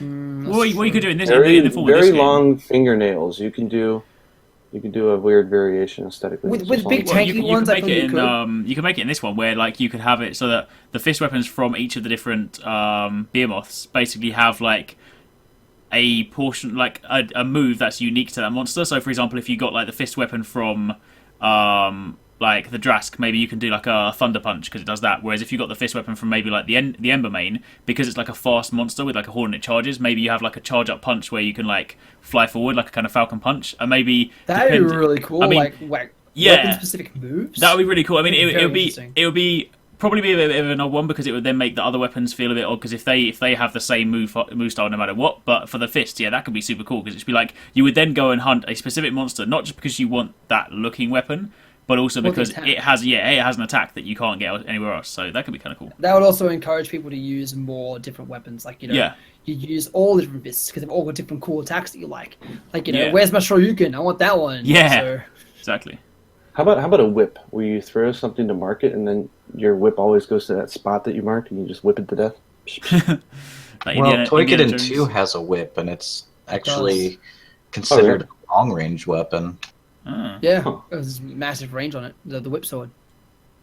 That being said, all the weapons I think are going to be rooted in classic like weapons. Like I think they're playing with magic for the effects and the energy, but as far as the construction, it seems like they're staying pretty realistic.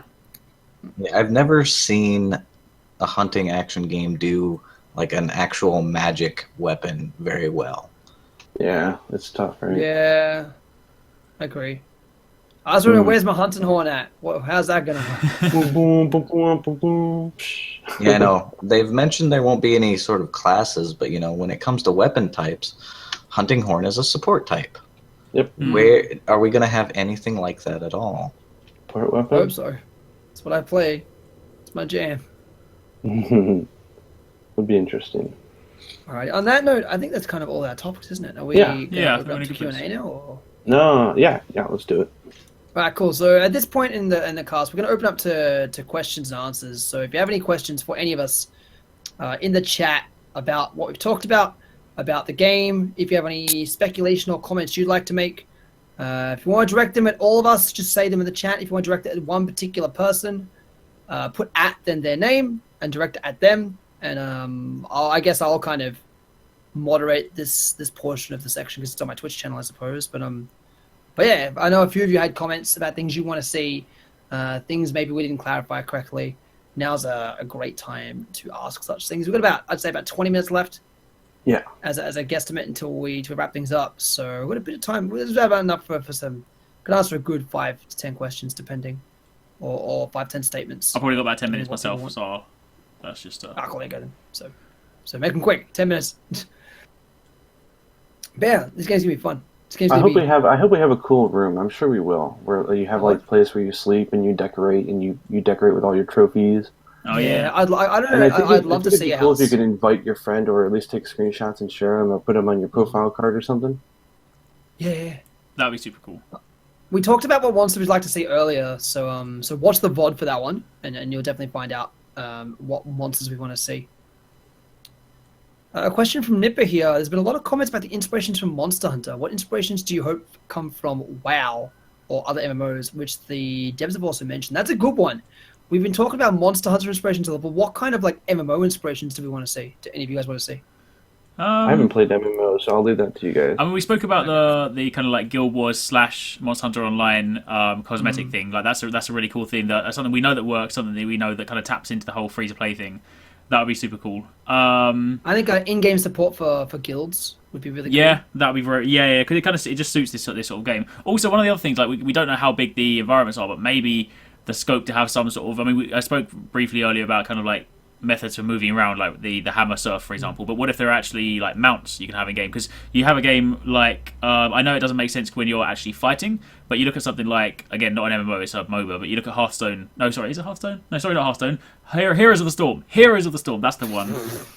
Heroes of the Storm. You have like mounts that you use to get back into battle, and you then jump off. And then you start fighting. So depending on how vast these environments are, maybe you could have like a mini Drask that I could ride into battle and then jump off and then go and fight. So that'd be really cool, or like an interesting companion system. Like I want monster babies for my room. I want to have a little baby Embermane running around my bed. Yeah, more like little like cosmetic monsters that you can stick. Behemoth babies. Like MMOs have like minions that you call them. They're all pets. Minions, good pets. Pets would be sick. I'd love to see pets. Would you want them in the actual hunts though? No. They're things that they appear in social spaces. So like when you're walking around, you have like a mini Drask that follows you. Maybe that could. That would be awesome. Maybe that could be tied to achievements. You have like you hunt like 100 Drasks and it's like you unlock the Drask pet. Oh my god, I want to have a little Ember. I would do that. I would hunt for those. Yeah. If you pets scale were it down achievement locked, I'd be so down for that. Because that's a trophy that you're not wearing. You're walking around with. Like people know, like, wow, that dude really knows how to fight that monster. It's something that people could very evidently see and go, oh damn. All they would have to do is shrink the model down for the monster. Simplify the textures and then exaggerate like the head or something and make it look really cool. I think it would look great. That'd be so good. Shibify it. Yeah. Let's move on to the next one because I'll try and keep things in here a little bit speedier. Alita Bro asks to Adam specifically, you spoke a little bit about the Brave Hunter style from Monster Hunter Double Cross. Would you want to see a mechanic similar to Hunter Arts in Dauntless? I guess any of us can answer this, but do you want to see something along the lines of like super attacks or Hunter Arts in this game? I think they kind of already are in the game. Aether is a thing. I think because Aether exists, that they will be a thing. We already know that they are to a certain extent. That once you have enough Aether, you can actually do powerful attacks. So good point. Yeah. So they're kind of already there. So. But I mean, the Brave Hunter style and Hunter Arts are very different, though. So I don't know if I'd mix them.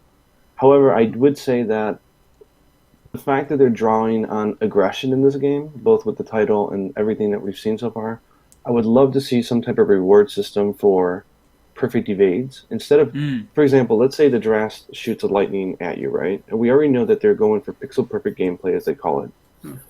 Wouldn't it be nice if you get a small boot, like if you were to very nicely, let's say, evade or do something that was dangerous, like for the next few seconds, your next attack would be powered up or something, like something that would encourage riskier gameplay would be nice. This reminds me of Soul Calibur. Soul Calibur, as a fighting game, you could put in like a quarter circle forward input and it would do the attack. But if you did it in the minimum amount of frames possible, like 1 frame per movement, you would get what's called a just frame version of the attack. Oh, yeah. Way faster and had different properties. So if you were just frame dodging, like dodge to the frame, or like make it so you miss by like a pixel or whatever measurement they use, you get a sick benefit out of it. That would really encourage that risk reward gameplay. I'd love to see that. Of course, then that's when lag becomes an issue, but still. Yeah. Cool. The other thing that gets me thinking about that was Bloodborne, because in that game, the best offense was good defense was a good offense, and the idea that if you got hit, if you hit back really fast, you could recover some of your health. And so instead of getting hit and immediately running and taking a freaking potion, which we all do, and it gets kind of boring, or you just suck it up, it would be nice to say, you got hit, you're already out of your rhythm, but if you can somehow come back and hit and still stay in the game, we'll reward you with a little bit of a heal. That would be sweet. That'd be cool because it also means you're not out of the action, and it also it keeps people aggressive. You're not like, I'm gonna disengage, run away. Now you're like, nah, I can get that health back, I reckon, and boom, get it back, keep going. Yeah, I was just saying, are we gonna get bitch rock in this game? And if you take like a big hit, then you're like, all right, cool, you go heal now. But like if you're smaller hits, you make them still of consequence because you only get a little bit of health back. So you guys, the pussy rock is what I call the rock from the Shagaru fight, Pussy Rock. So I love it. It's my best friend. Me and Pussy Rock have had many conversations just chilling behind having some potions. You know, they haven't talked about any sort of healing or how we'll recover during hunts at all. That's why I'm hoping it's like Bloodborne. That'd be crazy. They've not talked about items in the slightest. Like we have no idea how items are going to work at all. Maybe you can't heal. Maybe once you're dead, it's got permadeath. No, and you have to start all over again. Just deletes your character off the server. Your new character, right? Yep. Oh man, I'm so excited that you're not going to be able to run into the other map and hide. That's something that I've been wanting to see how that would work with like a game like Monster Hunter. So I suppose that draws more curiosity. I see a monster that actively tracks hunters. Ooh. Like a monster that chases you. And like kind of pops in and hits, then you know, he'll come in and strike you for a bit, then run away. Not like too far, but like he'll keep his distance, but then like, you know, if you guys need to run away and heal, like it'll chase you. I would say to the devs, I'm sure they know this, but like if they have to sacrifice any area of gameplay to buff up one, I'd say enemy pattern and enemy AI has to be number one. Oh, yes. Yeah. The monsters are the main characters of the game. They've got to feel great. We've got to want to hunt it 100 times. I agree highly. A question from Lethal Bro. Would I want to see any hardcore character choice? No. Huh? In these games where it's about learning monsters and analyzing them, I think it's expected that you will die. You will cart. It's these kinds of games. Carts are part of the game. It's very much to be expected. It's how you learn. I think having a hardcore character choice would what is hardcore be detrimental. You literally die once, lose your character. A lot of games out there do this these days. Like Diablo does it. If you die, your character's gone. I think in a game like this, where it's a cooperative game, not a competitive game, no, thank you. I think it's I don't think it would do wouldn't well. that not encourage trying new things? Because you're always going to find that one thing and just stick to it. You're not going to, I got a new weapon, let me try it. No, because I might die. You know, like that would be bad. I think it's very stunting gameplay. Like min-max gameplay isn't always necessarily good gameplay. And I think that would very much encourage people to min-max. And I think Dauntless's challenge here is how to make it so people that from a community that normally specializes in min-maxing doesn't just min-max from the start and then doesn't use 90% of the armor sets. I think that if they want to keep the community base active at the start, they really need to make sure that doesn't happen. Because people will grind that one armor set and then be like, now what? I've got the best set in the game. Now what do I do? Well, that'll hurt free to play, yeah. So I think the ideas we were talking about earlier about being able to mess with the aesthetics of armor and want to collect things even just for aesthetic reasons is going to be important. And the power that they put into creating armor that is very cool is going to be very important. A question from Leighton here. Do you think we can ambush the monsters with traps like nets and snares? We don't even know what items are going to be in the game, or even if there are going to be items in the game, so we can't comment yet. Like, there may be no items, and maybe healing is done by a different method. We don't know how that's going to work yet. Like, Soul Sacrifice is a hunting game that had, if I recall, no items, just spells. But it had no items. From a game perspective, they're like free to play. It would be smart to have potions. Just make it a convenience thing, right? So if you want to spend money for like 100 potions, like you can only use a certain amount anyway, so it doesn't really matter. Like a free user could go and craft them and collect of course, them in a way, it's a right? free-to-play game, so there'll definitely be items if they do. Yeah, need they monetization definitely need that's that, what I think, because that's just a convenience thing. That's not play to win at all. Yeah. And if you're good, then it doesn't matter. You'll be able to kick ass. As for just ambushing the monster in general, more than likely, yes, since we'll be tracking the monster down and, we'll probably find them having a snack and be like, oh, I'm going to stab you in the back. Possibly. I don't know, but do they snack? I mean, they're literally out there to kill shit. So I mean, Well, are they're they really snacking out there on. They're acting constantly trying to eat aether, so they could find some really good aether French target kiss in and the be ground? distracted demolishing that, like an French aether kiss in the pocket in the ground ground? or something that they're like going ham on. So I reckon they could still do that, and it would still be give within. them some critter bits? Critter bits. Exactly. That's exactly I'm what I gonna was thinking. trademark that. I'm gonna trademark that for cereal box. Critter bits. I like it. Cool. On that note, I reckon. Yeah, I think we're good. I think we're kind of done here. I think we're all just excited to find out the next information drop.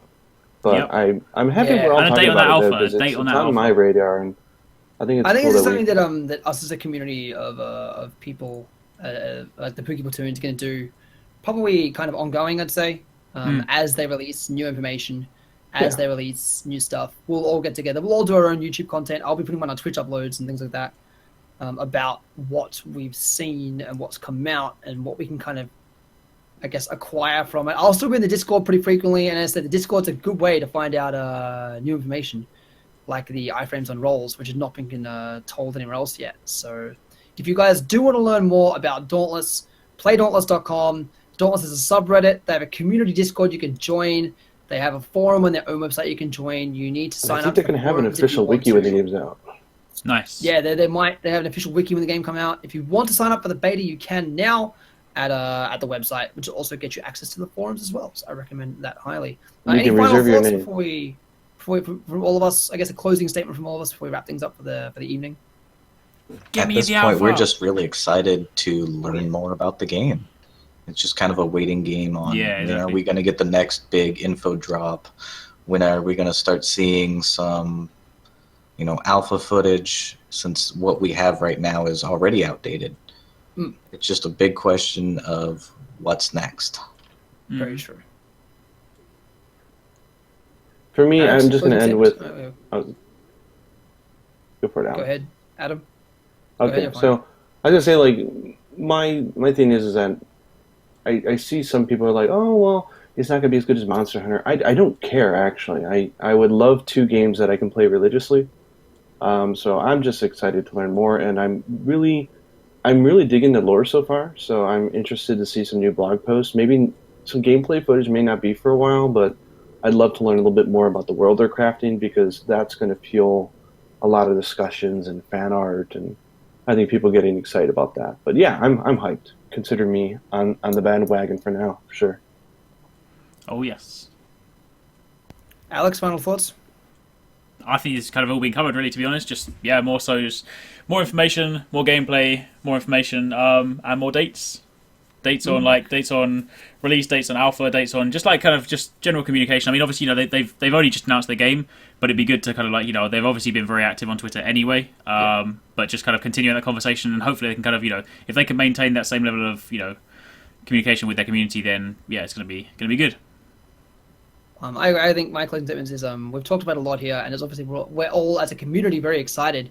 I can't wait to see how they're going to continue to support the game when it's out. The thing I'm most excited for and most curious about is how they're going to provide ongoing support. How frequent is content going to come out? How often they're going to expand? Is it going to make all content redundant? And how are they going to do that part well? Obviously, they come from a Riot background and a free play background in some cases, so they've got a lot of knowledge in that area. But that's the thing I'm most excited about. It sounds like it's going to be a Monster Hunter game, a hunting genre game that's like Frontier, in which it has constantly added content. So there's always stuff to do, and you'll never run out of things to do, per se. And I think for me, that's one of the most exciting things. On that note, we'll wrap this up. I'm going to play the trailer with sound one last time before I end the stream for the night. I'm going to say bye to the others now. Again, Guys Hunter, Arax, Kogath, thank you all for taking time out of your day to join this little area of the internet to talk about Dauntless, which is going to be very fun. And shout out to all of you guys in the chat that came out. Hopefully there are a couple of devs that came in and said hi. If they did, rad, thank you so much. And hope you took some notes. And hit us up with any questions anytime. But yeah, thank you again, guys, for joining us. It was really cool news. I appreciate it. Hopefully, you guys will come back on cast again soon. No problem.